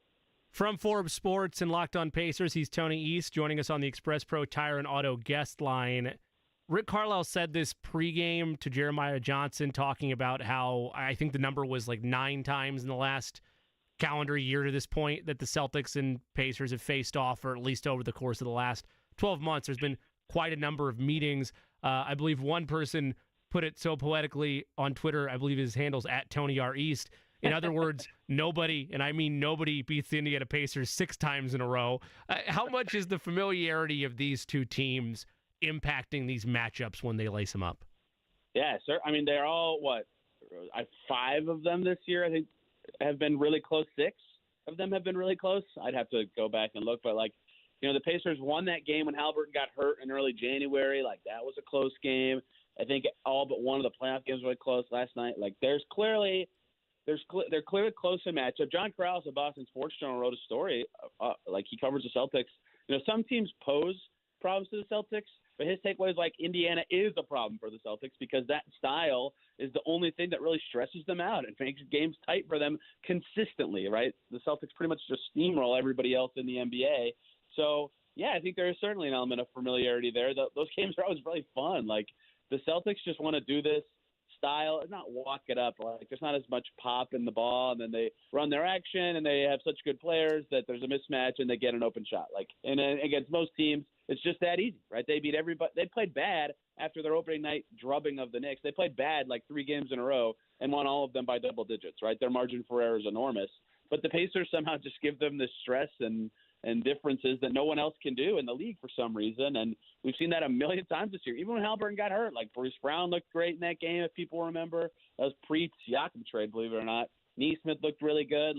Mathurin in that game too. That kind of stuff has just happened against Boston all year long. And I've come to love these games. They're just all really fun. And I did laugh that, yes, no one beats the Pacers 6 times in a row after the playoff sweep, except for the honest Milwaukee Bucks, who beat the Pacers 12 times in a row. But we'll forget that because the Pacers certainly flipped that series on its head last year. Yeah, the matchup's really fun. The clash of styles is exciting, and they're the only team that can put stress on this borderline historically great team. It's been fascinating to watch the Pacers handle the Celtics the last. They sent Pat Bev to Tel Aviv. Let's be honest here. That needs to be written in stone forever. That they jettisoned Patrick Beverley out of the National Basketball Association. I think we can safely write off the 12-game losing streak that was there for the Milwaukee Bucks. Tony East is our guest. He joins us on the Express Pro Tire and Auto guest line. Are they closer at this stage? I know it's super early. Are they closer to where they were a year ago to finish the season, being an Eastern Conference finalist, hopeful, like Boston, like New York, like Philadelphia? Or are they closer to the likes of, say, Cleveland or, as we saw earlier this week, Orlando, where, I mean, it's a young, hungry team, and we thought Orlando was going to be a player last year. I think everybody was a year ahead on that. Way too early to say they're going to be this year, but that's one game sample size. That's a scary opponent in terms of that matchup where Ben Carroll's able to go off for 50 at will. Not that you can count on that every night. Right. Yeah, if they beat Philly and they were 3-2 right now, I think it'd be easy to feel pretty good about the Pacers so far, just because they played pretty bad for 3.5 games to start the season, and they'd still be 3-2. And I only say that to say I forget the exact way people phrase this, but bad teams find a way to win games that are ugly or tight like that, and that's what they did in Detroit. Had they done it with Philly too, you'd go, okay, this is what a good team should do. They should find a way to win these ugly kind of games where they can't really play their style and they just have just enough to get it done. And then when they play good, they can beat the Celtics, right? That's what it should look like when a team is in that set. The fact that they're 2-3 and have really tripped over their own feet in the clutch 3 or 4 times this season, it's hard to really say exactly where they are, but Boston certainly humming. The Cavs look incredible right now. I mean, they're just stomping everybody. I think they're the only undefeated team left in the league, certainly in the East, right? So in terms of tearing off, I think Cleveland, Boston have to be at the top, and then you kind of have this other slog of teams that is trying to keep up with them. But, the Pacers are closer to that group than their record suggests. I think their clutch play has doomed them, and free throws have doomed them in a weird way, but it's not like those things just go away, right? Those are issues they have to work out. So I don't know that they necessarily are what their record says with how kind of strange their season has gone. And their schedule's tough through 5 games. It's tough through 13. If they can stay around 500, no one will feel good about that. But they should, because they could take off for the next month and a half after that. But I'd say right now, the way they're playing probably earns them, a tier below the top for sure, and maybe fighting with that. Right now, this Bucks Sixers grouping that also isn't playing well, but clearly has the talent to be better. Between now and when we next talk to you, Tony East of Forbes Sports joins us. It'll be another mini road trip. I'm defining a road trip as at least 2 games on the road. I think that's fair to do that. Maybe the NBA would, smite me on that, but that's what I'm saying. A little mini road trip. You are correct. Okay, good. New Orleans and Dallas, and then at home against Orlando before we talk to you next week. What are you looking for over that mini road trip, and then other matchup against the Magic in between? Yeah, win, of course. Just one, because Orlando, Charlotte right after, we could be talking after the next 4 games that they're banked 2 or over 500, and everybody'd feel a lot better about their start. New Orleans is so banged up right now, and they're playing 3 and 4 nights. That one seems like one they should be able to get, but if anyone remembers their game in New Orleans last year where the Pelicans scored on every single possession in the first quarter, I mean, I can't believe that game. That game got forgotten because their last season was so crazy, but that was insane. That was totally nuts. So it's not easy. They also swept the Mavs last year, but I don't know that that's going to be as easy as it was last year either. So tough games, like their early schedule, but if they can go even just 1-1, I know that sounds like such a low bar to clear. In the next week or 2-1 or whatever they have to play, I think they'll feel good about it. They have tough opponents the whole time. Orlando specifically, good measuring stick, right? That team's been a thorn in their side the last 2 years. They can really defend. They've got a bunch of size. Pacers have figured them out a little since the Siakam trade, but still couldn't beat them, earlier this week. So if they can beat Orlando, I think they'll feel good. If they can beat 500 next time we're talking, I think they'll feel very good about that. He is Tony East of Locked On Pacers, wherever you get your podcasts, also covers them for Forbes. He's joined us on the Express Pro Tire and Auto guest line. And Tony, for you and for the YouTube chat, as I take off my sunglasses, I close my eyes, and I see a line drive dropped by Aaron Judge in center field in the 5th, and Garrett Cole forgetting to cover the bag. So the drop at third was worse. Right? Yes, well, yeah. Look, I mean, Jazz Chisholm is not built for third base. He's never played there before in his life prior to them trading him there. It was a bad throw by Volpe.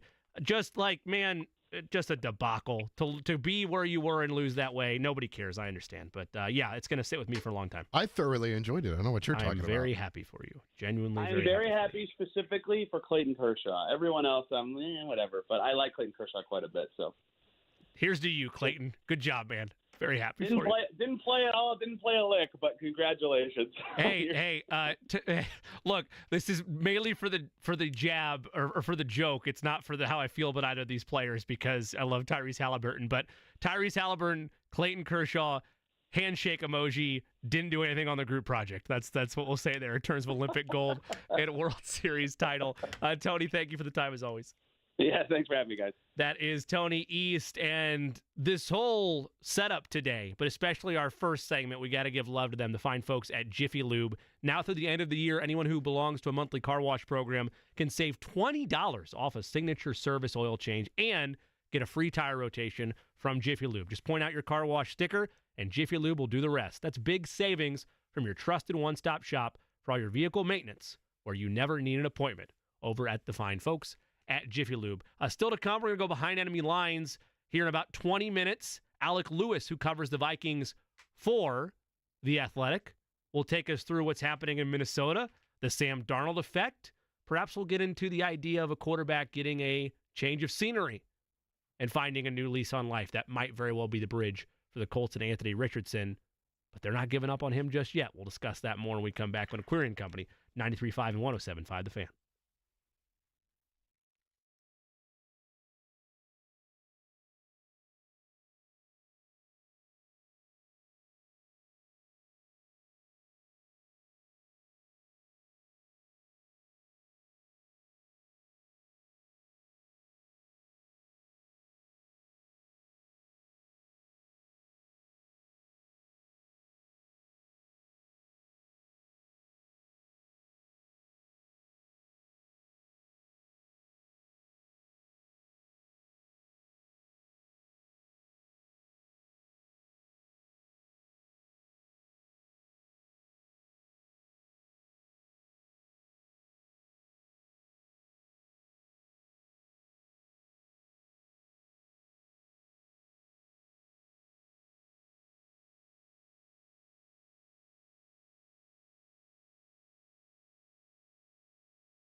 I know it's a futile exercise for the podcast audience, but Eddie coming back with a little Ghostbusters, because who are you going to call?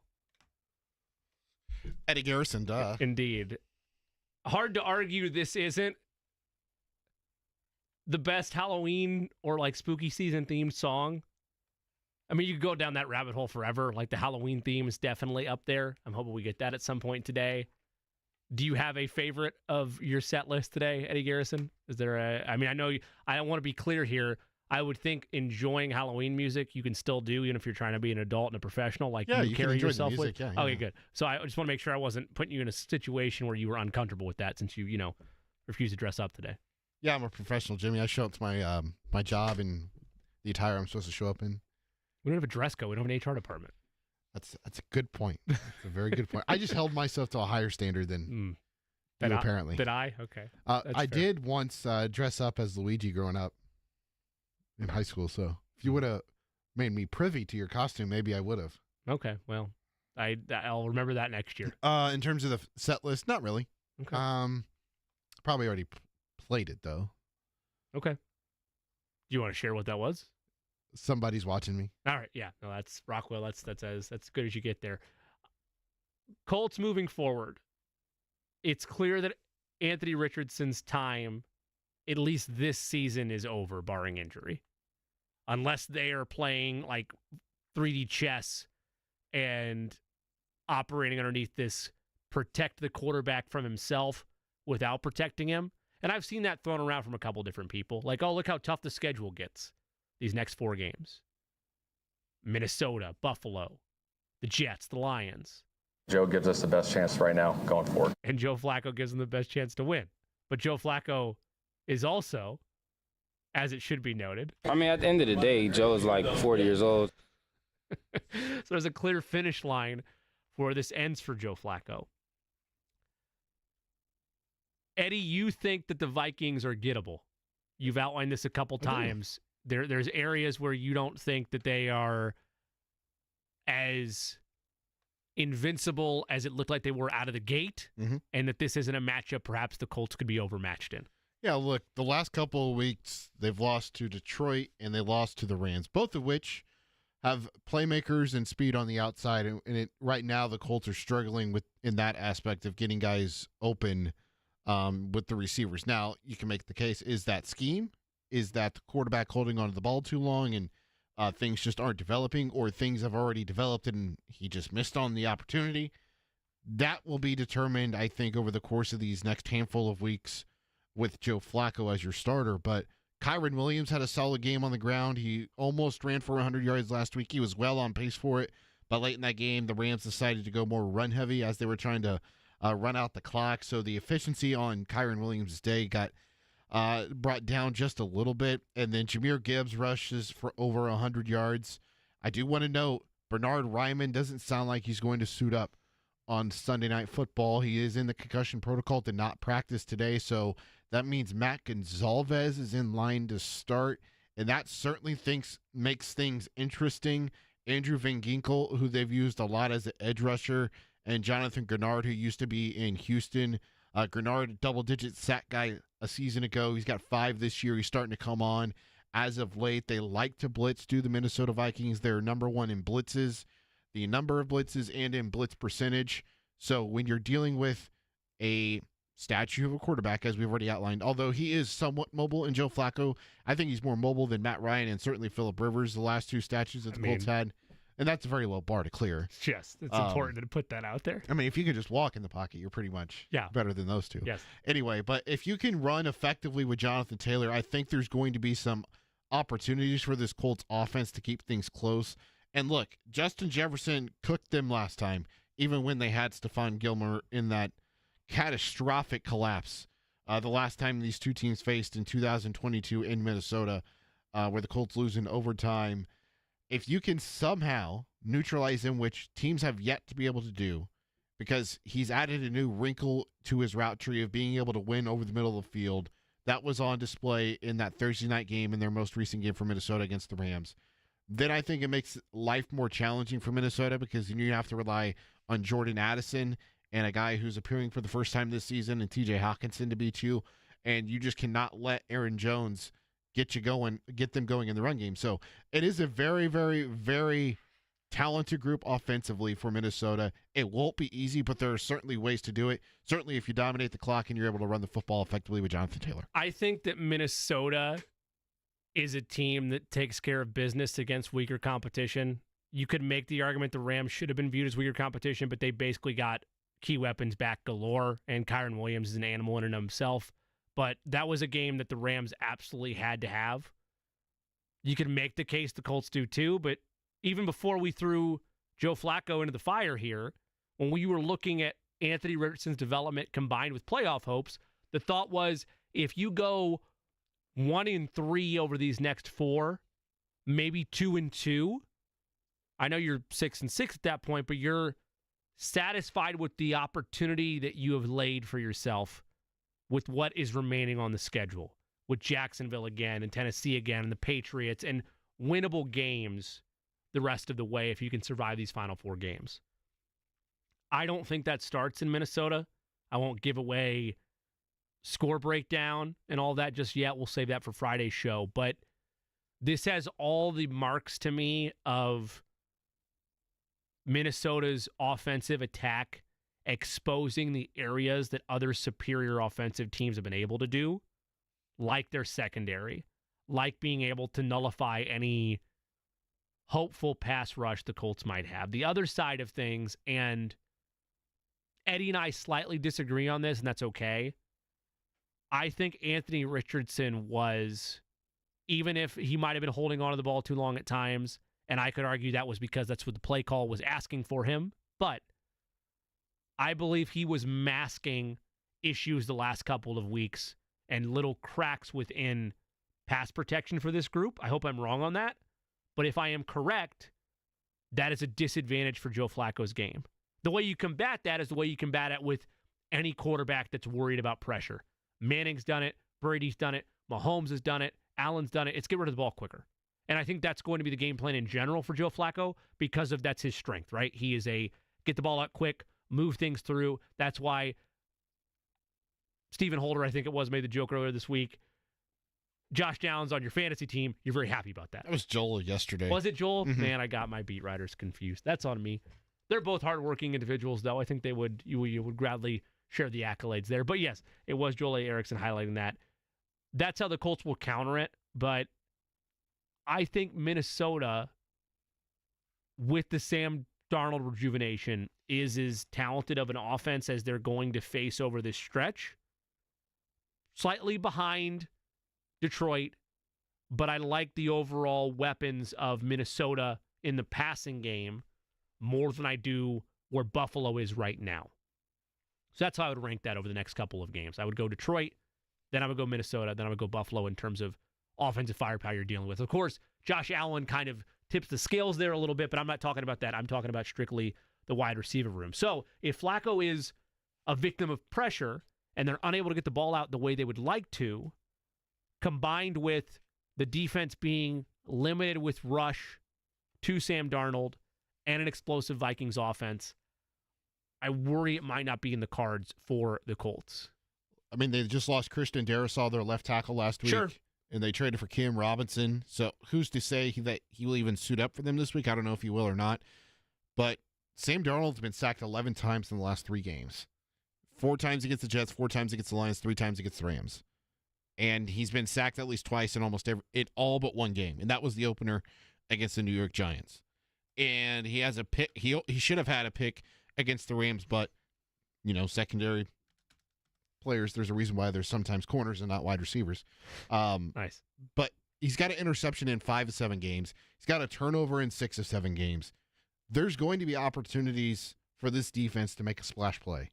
If they can capitalize on that, that is their avenue to winning on Sunday night. I'm with you on that. Regrettably, though, and some of this is skewed by DeForest Buckner not being out there, which he's back now, they ranked 25th in the league in sack rate across the National Football League. That is not an area that's been a strength for them this year. It's what they want to be. They preached that all offseason, was we're going to win up front. Leatu Latu is a star in the making.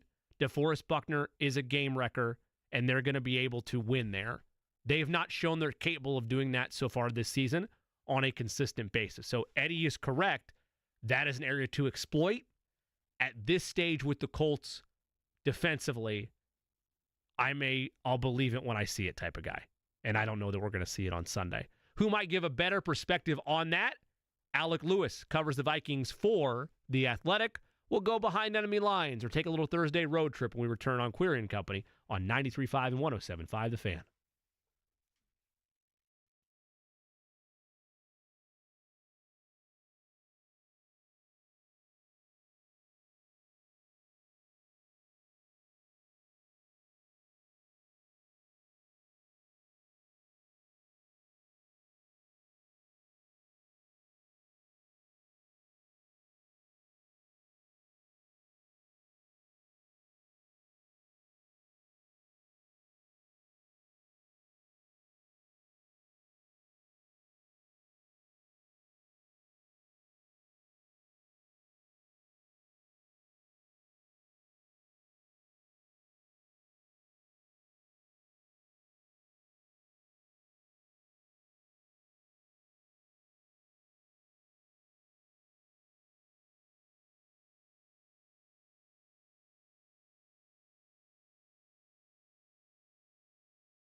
Colts, Vikings, Sunday Night Football. Just kidding. They're not going to use their Halloween graphics. So they already did that last weekend. But still, a little Halloween theme always goes well on a Halloween show day here on Query and Company. We go on a little Thursday road trip behind enemy lines to talk with Alec Lewis, who covers all things Vikings for The Athletic. Alec, let's start here. Do you at all, as an adult, still dress up for Halloween in any capacity? Or are you like my producer, Eddie Garrison, who, despite the fact being younger than me, says that he's a professional and is too old to dress up for Halloween? At work. Yeah, I appreciate the question, and I don't know if I'm like too old. It's just not really my vibe. Like, Okay. it's just not. Yeah, it's just not something that I feel most comfortable with. I don't know. Maybe, and I worry about. I think about it a lot. Maybe it makes me boring. Maybe that makes me not as fun. Like if I'm going out and having 8 drinks, I'll probably dress up, but I don't know if that's in my future. Just considering the magnitude of this game this week, and I'm kidding. I'm not really a big dress up guy. Eddie, I can't fully say all of what you said, but would you like to share what your motto is for when you would dress up? Nope. Okay. All right. Well, half of it was if alcohol was involved, then Eddie Garrison would go ahead and dress up. So I'm with you there. It's not everybody's vibe. That's totally fine. I'll just sit here in my Mario costume and continue to reevaluate my life choices. Speaking of reevaluating life choices, Vikings had to do a little bit of that with a void at left tackle. They go out and they get Cam Robinson. Start with the obvious question. Chances he winds up going on Sunday night? Yeah, I think they're going to be pretty good. I mean, left tackle is a position where there are some intricacies, specifically like with run blocking and you know, blocking points and angles and that type of stuff, and different run games require different you know, aiming points from the offensive line and that type of thing. But in general, I mean, in pass protection, it's like, can you hold up on the edge? And I think they would like him to go. You know, he was flying in yesterday. We did not get to talk to him. I'd expect today that we talk to him. But a guy who's had 91 starts in the NFL, a guy who's as experienced as he is, I would just fully expect him to go. Do you think that the injury to Christian Darrisaw at all impacted where the Vikings might have looked for help elsewhere at the deadline, or was this just a luxury move that they were able to make because of, you know, a little cap help, of course, from Jacksonville, but did the injury impact their hope of doing anything at the deadline? I guess what I'm asking. Yeah, I mean, I think the injury spurred them to look at this position specifically. Had Christian Darrisaw not been injured, I still thought, and I still think as we talk right now, that they will be aggressive, thinking about potential short and long-term type of opportunities on defense at positions like the interior of the defensive line and cornerback. Like, they still need players at those positions for the future. And when you have the cap space that they're going to have with a young quarterback that they drafted and J.J. McCarthy allowing them to have that much cap space, I think it's worth exploring those types of opportunities that allow you in the long term to have, you know, replacements those positions. And then, you know, it prevents having to go to the market and and compete for those guys in free agency. So I think even until Tuesday, I'd expect them to be creative. Now, probably it's going to depend on whether other teams are willing to part with players that are valuable. People don't go perfect in this league. Alec Lewis is our guest. He joins us on the Express Pro Tire and Auto guest line. People don't go perfect in this league, so I wasn't surprised by the Vikings' loss to the Lions, but I kept expecting them to wake up and close things out against the Rams. They lose that game by 10. Rams got a ton of weapons back. How much of this is just that's the nature of the beast in the NFL versus are there any concerns that a step back has been taken after the hot start by Minnesota?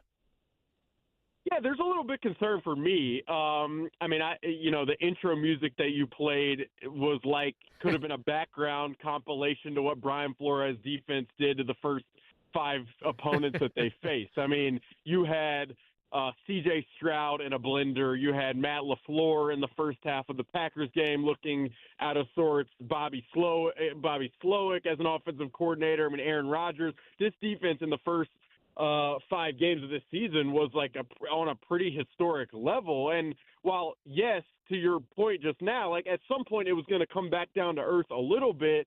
The last 2 games, even though they faced good offenses and good coordinators and play callers, I mean, there's just been so much space over the middle of the field. They have not stopped the run as well as they did early in the season on early downs. And when when offenses against this defense have, you know, more space against pass rush to find players over the middle of the field, they tend to do that. So I've tried to sort through how much of the coming back down to earth is a byproduct of not having Blake Cashman, the linebacker in the middle, and we'll see if he's available this weekend. But I think he's a gigantic loss for what he can do both in coverage and in the pass rush type of situations. But how much of that is just like there is going to be space in this defense, and if offenses can block up the pass rush, then I do think there are areas to pick apart this defense. So there is, to me, a little bit of a concern in that there has been stuff put on tape that gives you a reason to think that offensive play callers like Shane Steichen and experienced quarterbacks like Joe Flacco can find ways to kind of pick apart the defense. Vikings beat writer for The Athletic, Alec Lewis, with us on the Express Pro Tire and Auto guest line. When he came out in 2019, I was a big TJ Hawkinson fan. I thought he meshed well with what the Lions wanted out of him, and it felt like, for me, he was going to be one of the next great tight ends in football. The Vikings viewed him the same way when they went and got him 2 years ago, and then he deals with those ligament tears and is finally back this Sunday. What does he do at this stage of his career, and how is that a game changer for the Vikings, not just against the Colts this weekend, but as we get into the middle to end of this regular season? Yeah, well, he caught 95 passes last year, and only 13 players in the NFL caught more passes. So, like, from a production standpoint, I don't. Pretty big, like pretty big. You're saying, yeah? Okay. Yeah. I mean, I said earlier this week on my podcast, I don't expect nationally anybody to really pay attention to this type of thing because there's other quarterback benching situations that might garner interest nationally. But I mean, this guy's a massive type of addition to this Vikings offense that has been really explosive at times, has been a little inconsistent at others. But what he provides them is a quick target, a matchup kind of nightmare for defenses against slower linebackers or smaller corners over the middle of the field. And I think it will help this Vikings offense just not rely so much on the downfield passing game. There will be more opportunities underneath. But I think it's a massive player to get back to this offense. And I think people sometimes maybe forget that he literally caught 95 passes last year. Alec, I'll put cards on the table and share that I thought the Vikings were doomed this year when they traded Kirk Cousins. I mean, to be clear, I thought there was a clear cap on what Cousins could do, but I also thought that this is a clear regression year for them that gets magnified when J.J. McCarthy goes down. Then all of a sudden, Sam Darnold has a career resurgence, and we've seen that with a couple different quarterbacks the last few seasons. What has changed in your mind about Sam Darnold from his early years in the league to getting this new lease on life, leading the Vikings to this great start? Well, no longer is he throwing to Quincy Enunwa and being pass protected by Jonathan Harrison. He is now throwing to a guy named Justin Jefferson and being pass protected by Christian Darrisaw and Brian O'Neill. No longer is his head coach Adam Gase. Is his play caller changing every year? Is he being coached by Matt Rule, who is demeaning him on the practice field? But he's now coached by Kevin O'Connell, a former quarterback who is empathetic and understands the challenge that is playing quarterback in the NFL. So I laugh frequently when people say, is Sam Darnold just going to be Sam Darnold? I'm like, well, is Adam Gase going to come back and be the coach? And is he going to be no longer throwing to Justin Jefferson? I think it's the infrastructure. And I was thinking about this earlier this week. It takes, for these guys to succeed, it takes really good coaching. It takes really good skill players around them. And it takes a level of patience for that individual player. And some need more than others. And Sam Darnold, to me, is as emblematic as anybody of those aspects of quarterback development at the NFL level being necessary. And so I don't want to say any of that and act like he's perfect. There are multiple plays throughout the course of every game where he puts the ball in harm's way, where he takes sacks that he probably shouldn't. But if you have those guardrails in the other capacities of the skill players around them, of the coaching, and of the understanding of what a guy needs, then it's going to probably rise to a level like it has with this offense. Second chances can often provide new leases on life for NFL quarterbacks, for any position for that matter. The Colts certainly hoping that happens, but in their house versus change of scenery with Anthony Richardson, it'll be Joe Flacco versus Sam Darnold on Sunday Night Football when the Colts take on the Vikings. Alec, thanks for making the time for us. Enjoy the rest of the season. And, hey, man, happy Halloween, even if you're not dressing up. But if you do tonight, I guess that means that you were able to find a nice drink spot. Enjoy your Thursday. That's exactly right. Thank you guys for having me. Enjoy the game Sunday. It should be a good one. And enjoy sitting in your Mario costume as you're doing radio. And honestly, as I say that, I want to say I give you credit. I admit, sometimes it's just scared. It's fear. And so I give you credit. Thank you guys for having me. I appreciate that, Alec. Thank you very much. I enjoy the Mario cap tip out the door by him. Look, I just like to have fun, man. It doesn't matter. I don't take myself too seriously. Clearly, all I need are coins, and I would be really rolling today on Query and Company. College football is in full swing. It's a monster weekend yet again. A Big Ten matchup to highlight for certain. And then IU, is it trap game territory this weekend? We'll get into it with the God of Thunder himself, Thor Nystrom of Fantasy Life, joins us next on Query and Company.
A lot of Indiana themes with Stranger Things because it's in the fictitious Hawkins, Indiana, and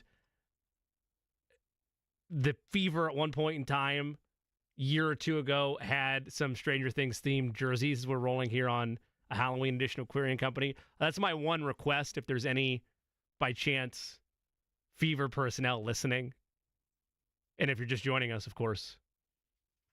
Where have you been? Indeed. I'd like those jerseys back. I would really like a Caitlin Clark Stranger Things themed jersey. I'm sure I could, go on Etsy or some ridiculousness and, have it made somewhere else. You But could I'd go like, onto some website. Yeah, I could probably head to the high seas. I mean, Etsy's homemade crafts. I'm not saying let's go. You mean order a another bunch website, Jimmy? I am meaning another website, Eddie, indeed. So, one request from the Fever: if we can get those jerseys back, I would greatly appreciate that.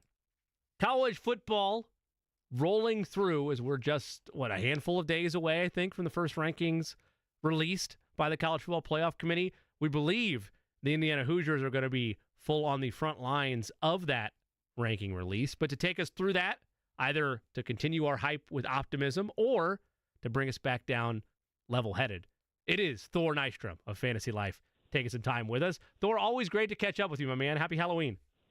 Happy Halloween. How you boys doing? We're doing great.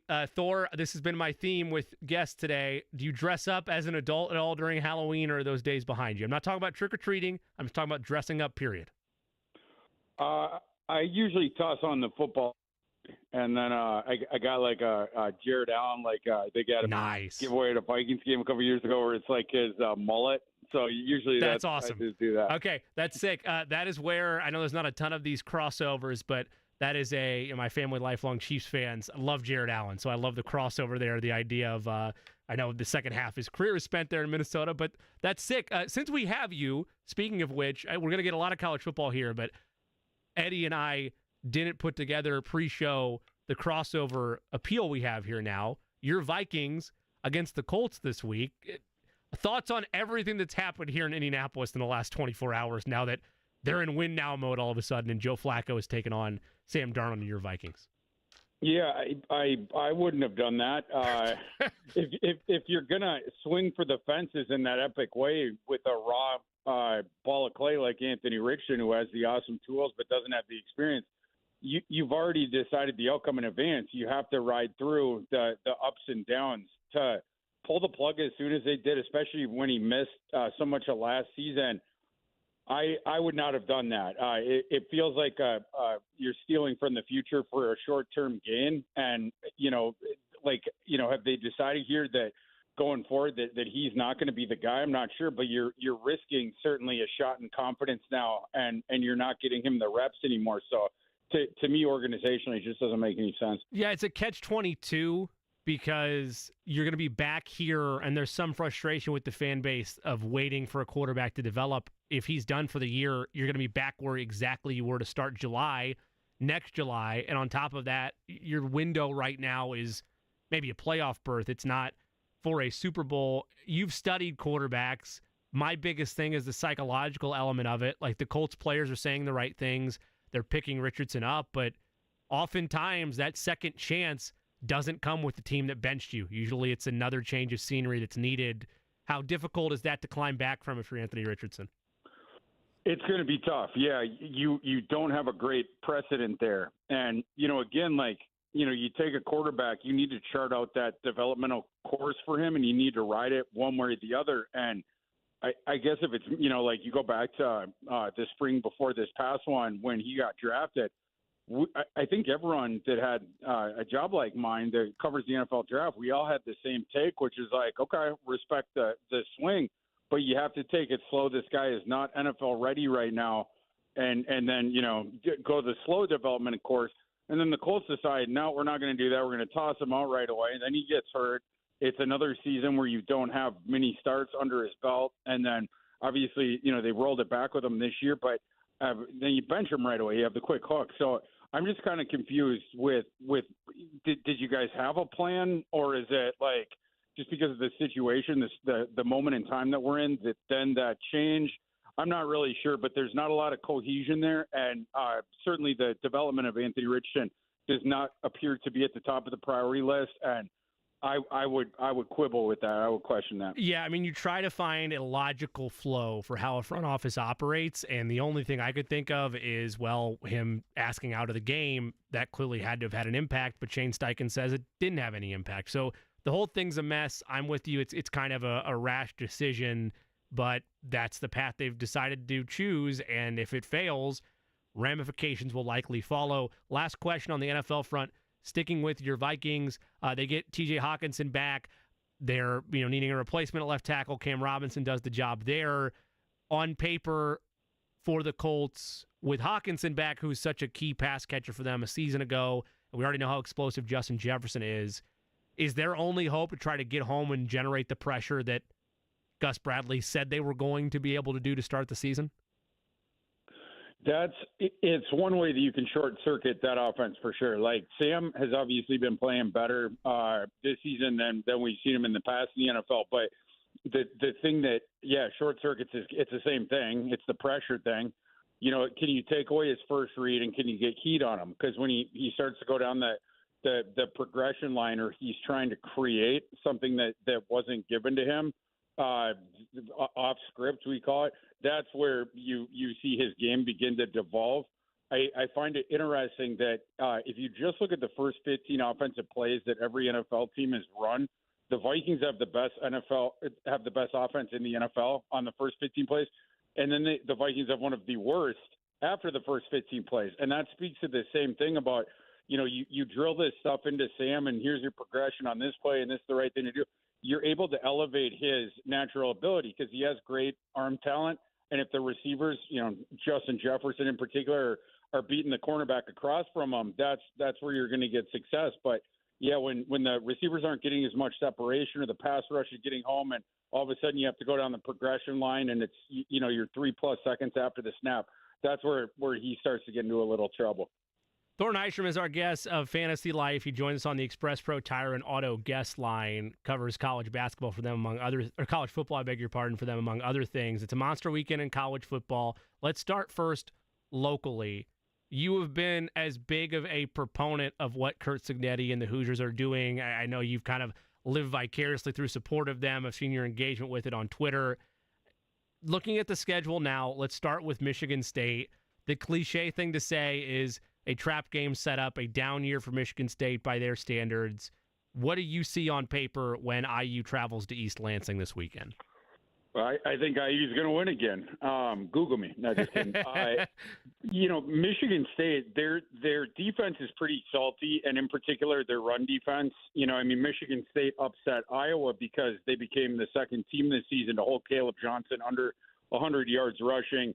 They also made life difficult last week for Khalil Mullings and Donovan Edwards at Michigan, although Michigan was able to sneak that one out by one possession. But those two offenses I just mentioned are one-handed. Those teams can't throw. The teams that can do both, then you can move the ball, on Michigan State.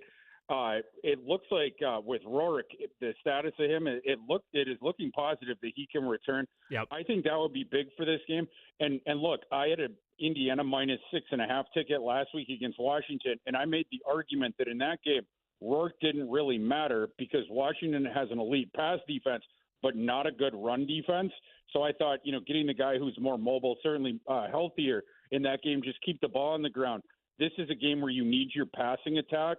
And Cignetti's talked about how, like, Jackson in practice, and now we've seen a small sample of him too, but, like, the highs are really high, but then he'll have the valleys as well. You want a guy who's going to be able to exploit the Michigan State pass defense without being concerned that the field could get flipped on you. So Rourke coming back, I think, would be big. But either way, I like Indiana to win that game. It's a team that defends both things well on defense, and obviously they can be multiple on offense as well. And Michigan State, first year of Jonathan Smith, they're just too flawed, I think, to be able to upset a team like that. In that same vein, you operate underneath the betting sector as well of Fantasy Life. You mentioned having a 6-point or 6.5-point ticket, laying the points there for IU against Washington. They're favored by 8 on the road against Michigan State. Is that at all a number that scares you in this matchup? My spread on that one is Indiana minus 9.7. Okay. So and if Rourke is playing, if it's Jackson, the line in the market right now is probably fair, but it's either way, it's not over a key threshold.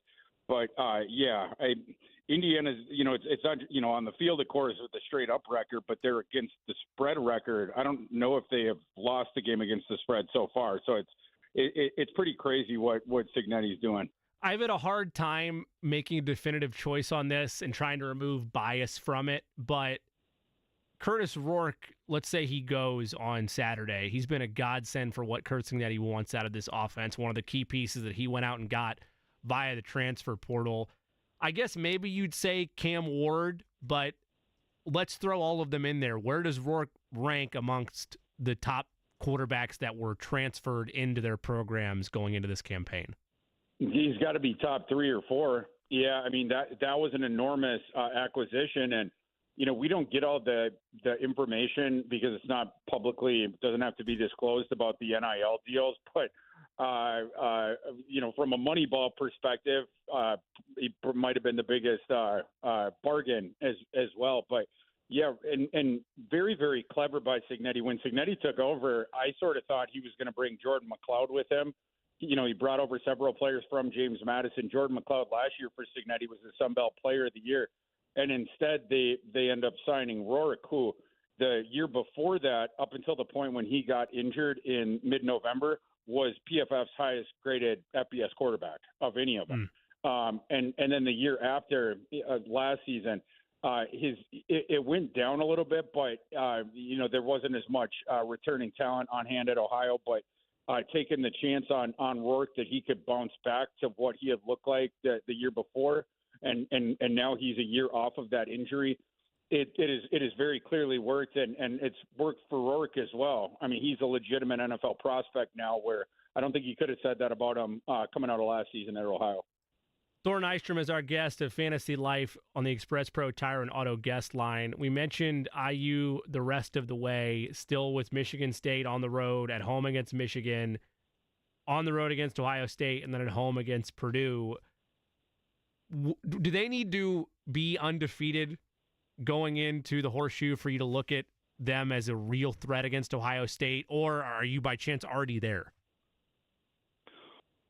If they have Rourke and is back and fully healthy, he's proved that, and no other injuries, they'll have a shot against Ohio State. But it's not quite as bad as Lloyd Christmas, Dumb and Dumber. You're saying I have a shot, but my system gives them a 14% chance to win that Ohio State game. When you combine it, Thor, the reason I ask this is there's so many layers to what the postseason holds for Indiana. I read an article the other day that, let's say they went undefeated, which would be insane, but this whole year's been insane. So who's to say they couldn't do that?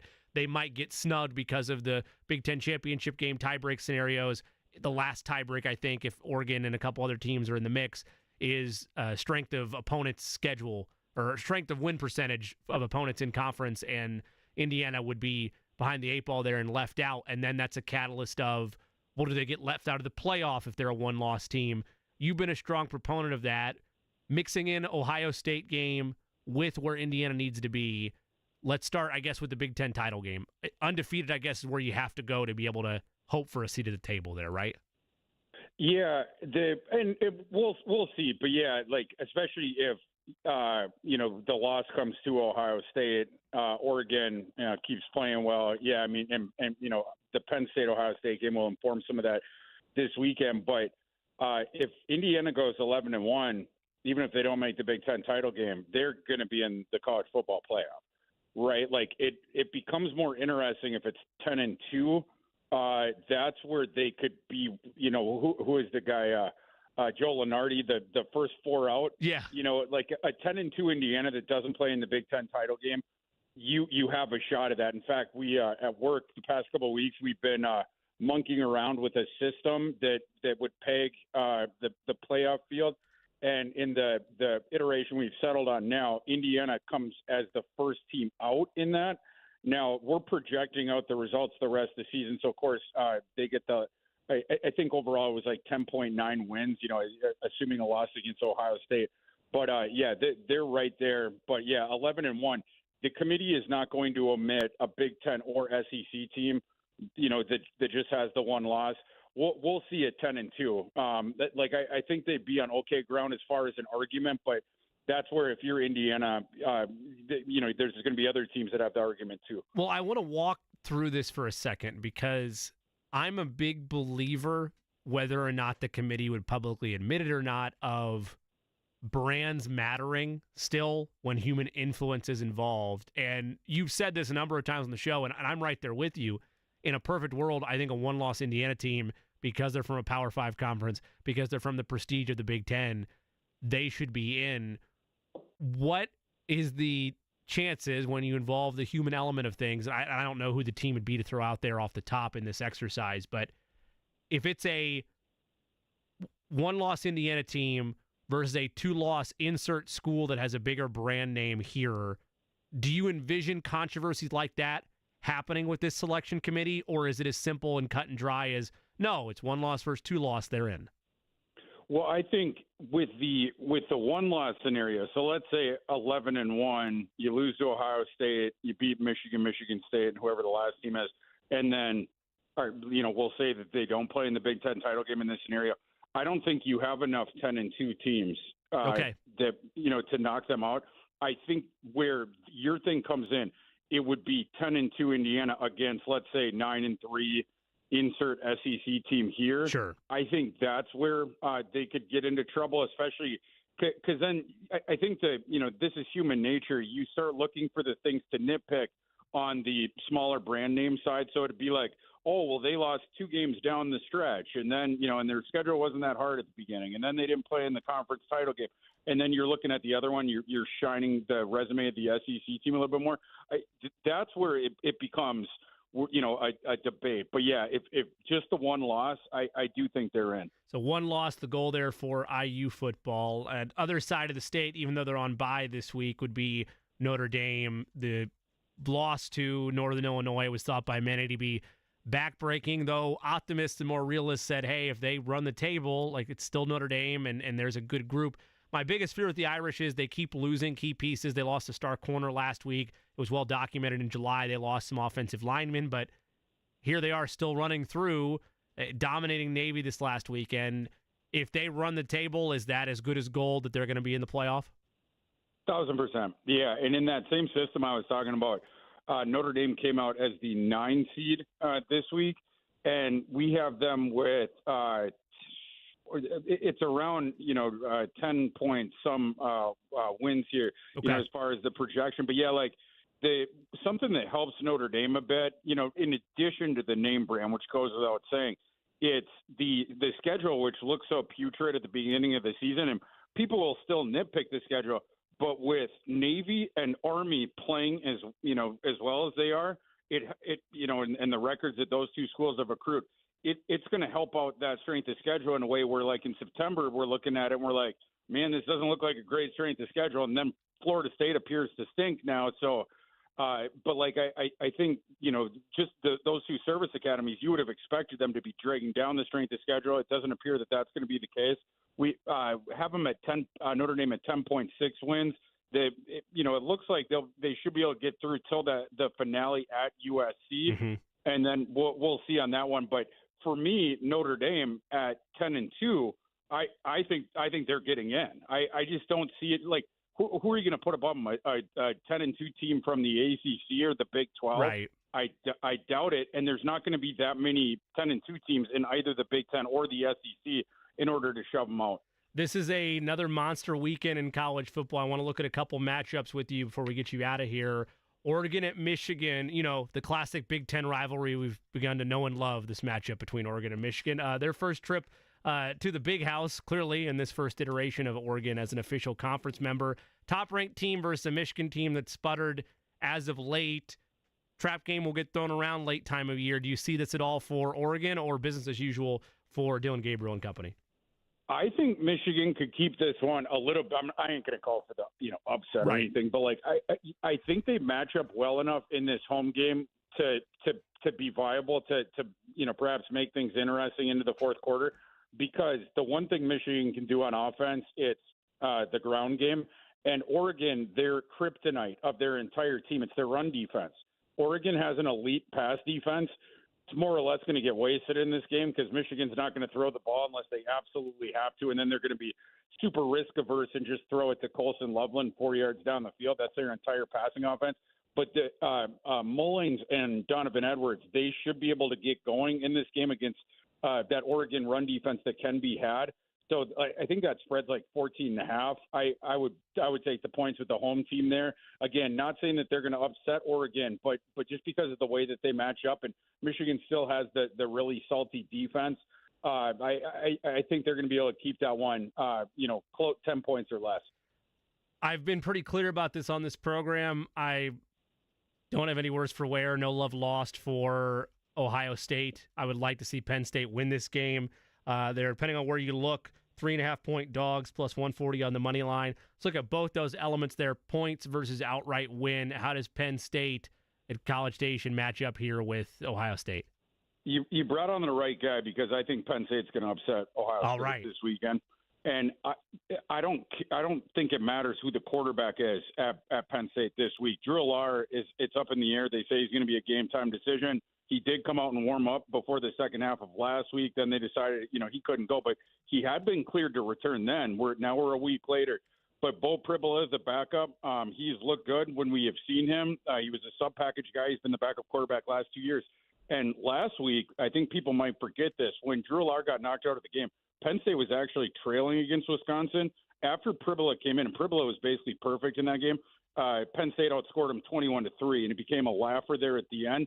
So I don't see the certainly you'd rather have Allar, but I don't think it's like this drop off the shelf.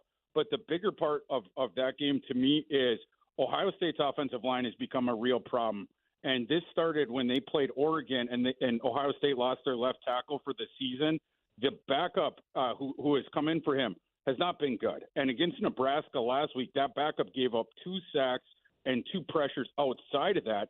And the entire offensive line couldn't generate any push whatsoever in the run game. So Nebraska totally shut out the lights on Quinshon Judkins and Travion Henderson. And that's what forced Will Howard to have to throw in order to advance the ball. That is a bad combination heading into this week against Penn State, who has the top 3, certainly front 7 in the nation, and also an awesome run defense in addition to the really good pass rush. Penn State's going to take away Ohio State's run game again, and that's going to, again, put Will Howard back there behind a leaky offensive line against a vicious pass rush. I think Penn State's going to be able to flip the field on him.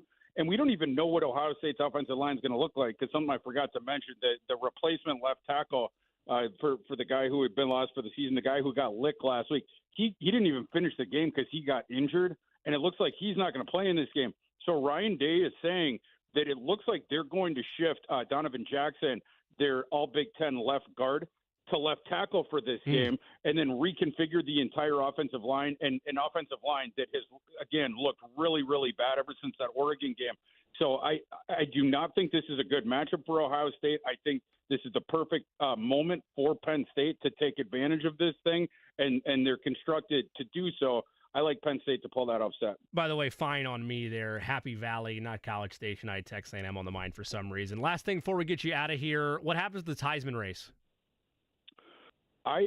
For me, it's been, because we've had enormous shifts every single week in the odds boards, and Ashton Jeanty and Travis Hunter, have been trading it off sometimes, and they've been the talk of it. For me, all season, it has been Cam Ward and/or Dylan Gabriel. The voting block will have to prove to me that they're not going to just vote for the quarterback with the best stats on a college football playoff team. They're going to have to prove it because now we have 20 years of data on this. Will they take a G5 running back? I don't have precedent for that in my lifetime. And then we at least have some sort of precedent for Travis Hunter in the Charles Woodson selection. But I think Colorado, they might have to get to the playoff in order to justify that vote from the voting block. Approach 9 wins type of thing. They're not going to do an 8-4 guy, even if he plays both ways. So for me, it's Ward or Gabriel would be the top 2 guys on my board. He is Thor Nystrom, college football and NFL draft analyst over at Fantasy Life. Has great betting advice on there as well. Anything you want to plug on the way out the door? Check out our Saturday live show, 10 a.m. Eastern, 9 a.m. Central. We go for 90 minutes, all of our best bets of the day, player props, talk about DFS that day, and take audience questions. So it's a good time. Yeah, Fantasy Life YouTube channel. It's a classic. I love getting any last-minute tidbits I can over there heading into the college football weekend. I'm sure we'll talk to you as things unfold, but enjoy another monster college football weekend, and always appreciate you, Thor. Hey, appreciate you, boys. Talk soon. That is Thor Nystrom. Again, you can follow him on Twitter at ThorKU. Does a fantastic job, especially if you're into the betting realm like myself and Eddie. He's always there for you to throw out a couple nuggets, especially if you're looking for some last-minute tips going into college football. We'll switch back to the pros. Colts, Vikings. We know the big shakeup. Joe Flacco, the starter now, over Anthony Richardson. The implications there, how different the Colts offense looks, and whether or not this is really win-now mode. We'll get into that and more with the voice of the Colts, Matt Taylor, on the other side on Query & Company.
My late father would be happy with this.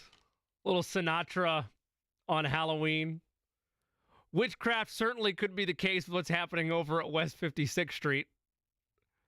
Are you happy with that one? Does that pass your guardrails or no? Are you going to... I'll let Matt Taylor be the judge. Well, that's fine. Matt, I've been working in different Halloween puns throughout the day. Voice the Colts, Matt Taylor with us, brought to you by Showing Materials, concrete and aggregate experts. I've dressed up like Mario. Since you can't see that, you can now visualize it. I'm sorry about that. I think I used a Super Mario transition earlier with how the Pacers needed to be super to beat the Celtics last night. Eddie didn't care for that one. I think that was a nice blend of Witchcraft the title versus what's been a relatively chaotic week at West 56th. Your grade, your thoughts, one professional broadcaster, at least I act like one, to another. 100%. I'm with you. The creative points, which I'm all about. Yeah. Tip of the cap. Now, was that Frank? It was Frank. Yes, we had a little Sinatra right, there, of yeah. course. Yes. Yeah. Anytime we can have a crooner on Halloween, amen. Sign me up. Amen. As long as we're not the driving crooner. That's I think you should leave reference if you're into Tim Robinson. Matt, I know you got some kids. Are you dressing up tonight, or are you leaving that to the wife and the kiddos? No, so I have I got a 7 and a 4-year-old, and the 7-year-old is barfing as we speak. Aww. Sorry. Yeah, so I don't know what our plans are going to be.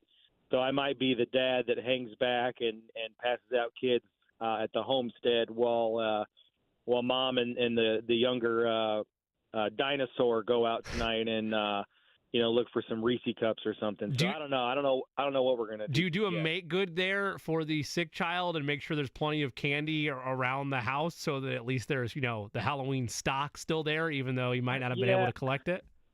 Something like that. Although I don't feel too bad for her in the sense of candy, because she did have her school like Halloween bash get together last Friday. They go around a different table set up around the gym and kind of do their version of the school trick or treating. So she's got plenty of candy. And guys, you know this with kids. I mean, I have candy around the house from like 3 Easters ago. All right. I mean, there's just an abundance of like old moldy candy all around the house, and the kids are they're old enough where they start stashing candy away. So like when we start cleaning out their closets and old bags. Why are there ants in this corner of the Taylor house? I have no idea what's going on. There's like 13 watermelon Airhead wrappers up here. It's like, all right. So the candy supply is not going to be a problem. It's just the experience of a 7-year-old not experiencing one of those prime Halloween trick-or-treating nights. So we'll see how it goes. Well, it's probably not in the cards, but I wish her a speedy recovery, and I hope maybe there's a rally perhaps in the Taylor house and she's able to still make it around for some trick-or-treating. Does it make me a bad parent? Because she's not at school today, obviously, but if she's able to rally, because that old adage, if you don't go to school, you don't get to go to practice, you don't get to go to a friend's house. But, I mean, Halloween's Halloween. If I make an exception to the sick rule, does that make me a bad parent? I've only been a parent for 2 months now, so I can't fully weigh in on that. I still can speak closer to the kid's perspective. And if it was legit sick, it was not like, Ferris Bueller putting the thermometer by the light bulb or anything like that, I don't think it's a bad parent move. I think it's a solid move to give the pass to go trick-or-treat. Yeah, but the other way can't be true, too. You can't have her ringing doorbells and then going trick or barf, on somebody's porch. You got to make sure, like, that game time decision has to be we're clear from the vomit. You can't be still having that. And then you're a liability with the candy she might collect because, barf bag, pillowcase, let's move away. This is going to turn into a gross conversation. And the neighborhood stigma that follows her for the rest of her career, I can't have. You got to evaluate it. You are legitimately in the role of Shane Steichen making a critical decision here because there's a lot on the line, both from memory impact as well as societal impacts if she's still sick. So I hope she does feel better. I can't have her be the barf bag lady for the rest of her you can't, Matt. adolescent years. Yeah, you can't. Oh, there's the Taylors and that girl that threw up in her trick or treat bag. Yeah, you cannot have that happen. What? As Superbad taught us, if Superbad taught us anything, it's that people don't forget. Yes, right? Exactly. In gym class, people don't forget. You can't screw around with that. No, you can't. It's a dangerous game. I wish you the best of luck in that decision making. Speaking of decision making, We know what's happened at West 56th Street. The change has been made. There's a wide range of commentary in-house, it's felt like, at press availability for players, from understanding to compassionate to hoping for the best for Anthony Richardson and still believing in him moving forward. I know Shane Steichen didn't answer whether or not it was United Front or not, but in terms of the locker room right now, is it mixed emotions at this point with this change in the middle of the season? Well, I don't know. I mean, I'm not equipped to answer that question because I'm not in the locker room, right? I'm not a player inside that. I'm not within that group. Now, I can tell you, I think there's a lot of different ways to look at this. Certainly, it's all about your perspective. But I tend to look at this decision coming from the lens of a former player myself, right? I'm not going to pretend I was good enough to ever play in the NFL. I've never sniffed an NFL, snap from scrimmage. But I did play college ball up until I was 22, all right? So even at the level that I played, you're still grinding, and there's still so much time and energy that goes into giving up and sacrificing your body, your time, your energy to get yourself in a position to see the field and to win football games. So I kind of tend to look at this decision that way, in that the Colts are 4-4, and despite being swept by the Texans and being 3 games out of first place in the AFC South, you still have 9 games to play, and you're still only a half game out of the playoffs as of right now. So you literally have the entire second half of the season to go, and I just put myself in some of these players' shoes, like a DeForest Buckner or a Jonathan Taylor or a Quentin Nelson, Ryan Kelly, Julian Blackmon, Kenny Moore, Zaire Franklin.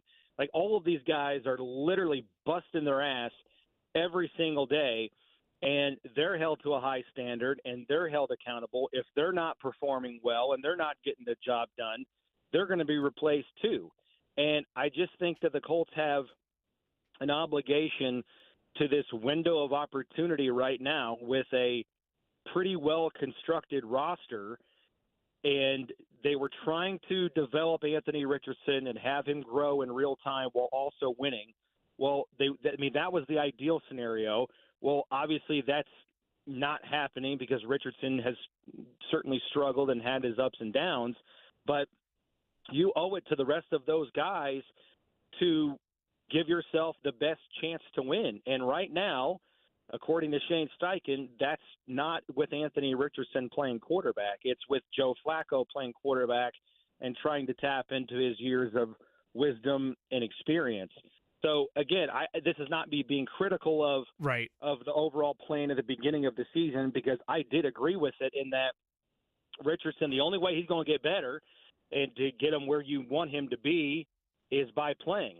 Well, now you have to worry about the future down the road, because right now you got to start winning, because you owe it to the rest of the locker room to win and try to win as big as you can, because you're asking all of these guys to come in every single day and lay it on the line, give their time and their effort and pour their soul into getting ready for these games. And if you're just throwing out a quarterback to have them develop for the sake of developing, you're not doing right by the rest of the locker room. So, again, that's my former player perspective. I don't know if I could show up every single day and give my maximum effort and do everything that's demanded of me as a player, and then look at the quarterback situation and say, well, it's just not – it hasn't been good enough, and who knows when it will be good enough in terms of the production from that position. So I know a lot of people look at the long term versus the short term. I'm kind of with Shane Steichen in that, it's been all about he's our guy as long as he's been healthy, and we have to play him. And I still agree that the only way he's going to get better is by playing, but you also have to start focusing on winning because of the window of opportunity that you're in right now. And you have to do right by the rest of the 52 other guys on that active roster. Matt, you and I have known each other a long time, both went to the same high school, mutual respect for the two of us. And we don't have the time, just because of the reality of a 3-hour show, but also, like, we could spend days talking about this specific conversation. I feel like that they could have done more in the offseason if they were in true win-now mode versus whatever has occurred to make them change their mind. But again, there's certain elements that I want to talk with you that we don't have the time for. So instead, I'll focus on this element of it. The former player perspective, the other side to that coin is as old of a player as Ryan Kelly or as young of a player as Josh Downs. The Kelly aspect of it, and he was asked this today, are you frustrated with continued quarterback change and no consistency? And he addressed it like a pro, basically saying that, yeah, I'd be lying if I said I didn't want the same guy under center, but that's not the reality of the situation right now. And the other element from Josh Downs' perspective is, because I get what you're saying, there's guys that for certain want to win and are at the window of opportunity that's there for them, but there's other players of that roster that are young, that are trying to grow and develop and are curious what quarterback they're growing alongside. And that's not going to be a 40-year-old Joe Flacco. So how do you balance all of that if you're Shane Steichen? The idea of there's probably a section of the locker room that, yes, wants to win now, but I know there's also a section that are looking at, hey, wait a minute, like, yeah, I want to win games, but I want to develop alongside a quarterback I feel like I can grow with versus one that is probably going to be out of the league in a year or two. Well, listen, I mean, that's all fair, and it's all about perspective. And there's a lot of different things to consider when you make a decision of this magnitude. And to be fair, there's just not when franchises make a move like this, more often than not, there's not a whole lot of happy endings. Sure. And so, like, the future is certainly within the crosshairs right now. Like, you can't that as much you there's no debate. Like, that's 100% true. Like, this is a big test now for Anthony Richardson in terms of his character and maturity and just how he handles all of this. But at the end of the day, Shane Steichen's the head football coach for a professional NFL franchise. And what are you hired to do? At the end of the day, you got to win. All right? So it's all about winning. And if you're not winning right now with this quarterback, then you've got to step back and re-examine everything. And it's frustrating in that, you got swept by the Texans. You lost 2 games to Houston, and those 2 games were decided by a combined 5 points. That's it, right? And so, like, there's a lot of other things that go into winning and losing a football game. And I'm not saying it's all about the quarterback, but, if you have more consistency at that position, who knows? Maybe you split those games, or maybe you sweep the Texans, and all of a sudden you're sitting in the catbird seat inside the AFC South. So I just think it boils down to you got to do right by the franchise with what you're hired to do right here and right now. And, again, they're taking a big step back in how they've handled it, their approach, which, again, I have agreed with. But if you're not developing and winning at the same time, you have to take a step back and try to put your best foot forward here, and that's where Joe Flacco comes into the equation. And this is going to be a big – again, no matter how you slice it, it is a stunting of the growth of Anthony Richardson. But I think based on where you're at and what you've seen, you're now willing to worry about the future in the future, because right now you owe it to the locker room that's in a prime position to do something this year to start winning football games and hopefully get on a roll here in the second half of the season. Matt Taylor joins us on the Express Pro Tire and Auto guest line, courtesy of Shelby Materials, the concrete and aggregate experts. Look at Matt, you, Eddie. Shifting away from the Flacco and Anthony Richardson discussion, it doesn't look like Bernhard Raimann will suit up on Sunday. He has to clear the concussion protocol. Did not practice today, at least from what it appeared on social media. If he cannot suit up on Sunday night, that means Matt Gonzalez will start. How does that impact what Shane Steichen may do Sunday night against the Minnesota Vikings, who are a very aggressive defense underneath Brian Flores in terms of blitzing? Yeah, it's definitely. I think you're right to bring this up. It's a layered piece of the conversation this week, and it's getting buried because of the quarterback conversation. But yeah, Matt Gonzalez potentially, and Blake Freeland would be in the mix as well. But based on what we saw during training camp, and I think with Gonzalez's Swiss Army knife flexibility, he would be the guy that would be in the best position to fill in for Raimann at the left tackle position. And for Gonzalez. He's only played 3 snaps all season on offense. So it'd be a big ask on a national stage, Sunday night football. And I can just tell you, I mean, you guys know, but that environment in Minnesota, it's one of the best in the NFL. That place is incredibly loud, so it's a tough place to play. Plus, like you said, with the defense of Minnesota being very aggressive, it's nuanced, kind of complicated. I don't think it's going to change the overall game plan, but I think it's more onus on Joe Flacco to take one more thing into consideration. And saying that, the Vikings defense has been really good this year, but in the last 2 games, they've been gashed, and they've been gashed by veteran, older, experienced quarterbacks in Jared Goff and Matthew Stafford. Maybe that's part of the layer, or maybe one more component as to why the Colts made this switch at quarterback when they did this week, knowing that task in a big, I wouldn't say a must-win game for the Colts, but, really, really good to have type of a game considering what happened last week. Get your experienced quarterback out there and Joe Flacco and give you the best chance to win against a very unique and eccentric, if you will, defense from Brian Flores now as the defensive coordinator there. Matt, before we get you out of here in under 90 seconds or less, I know it's a tough one to answer, but if they go like 1-3 over these next 4, or they struggle and they're borderline out of contention, maybe they won't be because how murky the AFC is, but do they shift back? Or is it still, no, Flacco's the guy the rest of the year? Yeah, I mean, that's the thing. I mean, now I don't know. I don't know. To be honest with you, I don't know how any of this is going to go because it's such a big move, and it has so many ramifications for the present and the future.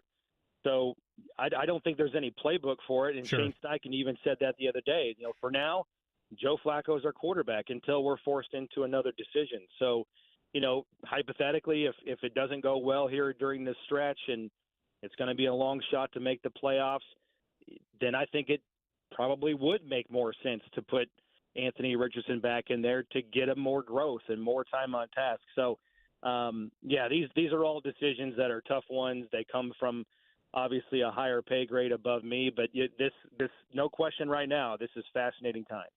He is the voice of the Colts, Matt Taylor, brought to you by Shelly Materials, the concrete and aggregate experts, and he joined us on the Express Pro Tire and Auto guest line. Mate, happy Halloween. Hope your daughter is able to go trick-or-treat and have a good call on Sunday.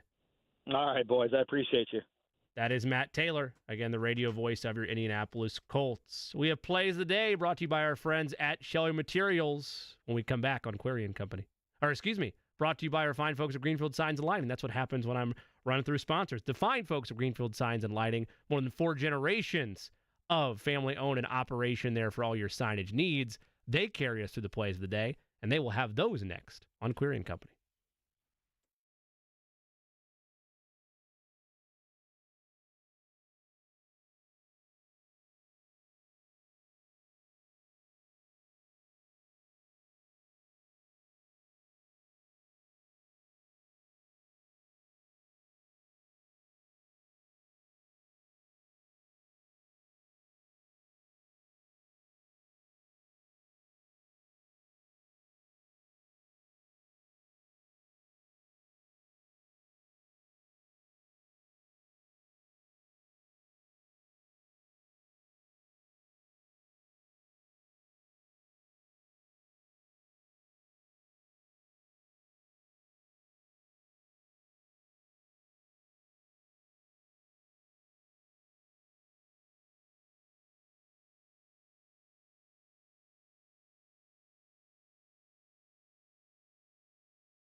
little special music bed underneath it. Little thriller to close out Halloween edition of Query and Company with the plays of the day. Thursday night football tonight, but those plays, before we dive into all of that, are brought to you by our friends at Greenfield Signs and Lighting. Greenfield Signs, a professional comprehensive sign company, 2 locations in central Indiana. They'll take your signage ideas and take hold of the project. From design all the way to delivery, a family-owned and managed business for more than 4 generations, you don't often get a second chance to make a first impression on your customer base. For all your signage and lighting needs, go to the folks that know the most, the folks at Greenfield Signs and Lighting. For more info, you can go to greenfieldsigns.com. Today's plays of the day starts with Thursday night football. Texans at MetLife Stadium against the Jets. Yes, they did lose Stephon Diggs. I understand that. And yes, this is a must-win of all must-wins. I know John, who Ryo JMV's right next, loves a good must-win. That's what it is for the Jets. I'll take the Texans, though, to snuff that out quickly. Give me Houston on the money line right there. However, in that same game. Yes, sir. John just texted me and says he's hanging out with Phil right now from Greenfield Signs and Lighting. How about that? John, I hope you're taking care of Phil over there at the depot, because Phil's a good dude. That whole team over there at Greenfield Signs and Lighting have been very kind to us. Really appreciate getting the opportunity to work with them. Breece Hall is an anytime touchdown scorer tonight as well, though, for the New York Jets. Last one for you. It's an NBA play. I will scoop the 4.5 on the LA Clippers against the Phoenix Suns. They're coming into LA. That stadium's something special. They're playing again? Especially the wall. That is one of the more exciting sights to be able to see across the association. I think the Clippers hold true. Scoop the 4.5 there on LA. Eddie, any plays from you? No plays. Oh, actually, sorry, I lied. Play from me today. I think we have figured out who the real WR1 is for the NYJ, the New York Jets, wide receiver 1. Acronyms there. Nice. That would be Garrett Wilson. Take him over, I think it's 59.5 receiving yards. I think Derek Stingley Jr. will try to neutralize Devontae Adams, and plus, if it's not, then he'll still get some reps on the number 2 corner for the Texans. So I'll take Garrett Wilson over 59.5 receiving yards. If you're a Colts fan, in theory, you're happy either way with the result today. I suppose more so if you're entertaining hopes that they can still win the division. You're hoping for the Jets here. But the Jets are, in their mindset, even at 2-6, hoping to somehow run the table and win 9 straight. I don't see any chance of that happening, but got to start somewhere. Jets win tonight. They're still lurking around the AFC playoff picture. Colts in a much firmer stance, and that's what they believe with going with Joe Flacco. We had Matt Taylor on, and while I disagree with some of the element of if the motto is needing to win for the guys there in the locker room, I get that from a player's perspective, but that should have been your agenda from the very start of this season. And the idea of saying publicly in multiple press conferences that you got to be patient with this guy and Anthony Richardson, he's not going to be Superman, as Chris Ballard said. Well, you take away the cape, and you're really asking a lot there from Superman moving forward. So it's a fascinating time for the Indianapolis Colts, but hey, they've committed to win now. And as I mentioned at the top of the show, trade deadline's in 5 days. If you're legitimate about trying to play this year for hardware, you should be active at the deadline and not standing pat. Whether or not they do that remains to be seen, but this journey to success in the playoffs starts against the Vikings tomorrow. We're going to preview all of that with James Boyd. He will join us tomorrow, as well as Nicole Arbach. Kyle Netrip will take us around high school sectional action as well. Special thank you to Tony East, Alec Lewis, Thor Nystrom, and Matt Taylor guiding us through. Eddie Garrison with an epic Halloween set list as well. Your Halloween does not stop here, though. The Ride with JMV has you the rest of the way. Up next, we'll see you tomorrow. Thanks for listening to Query and Company.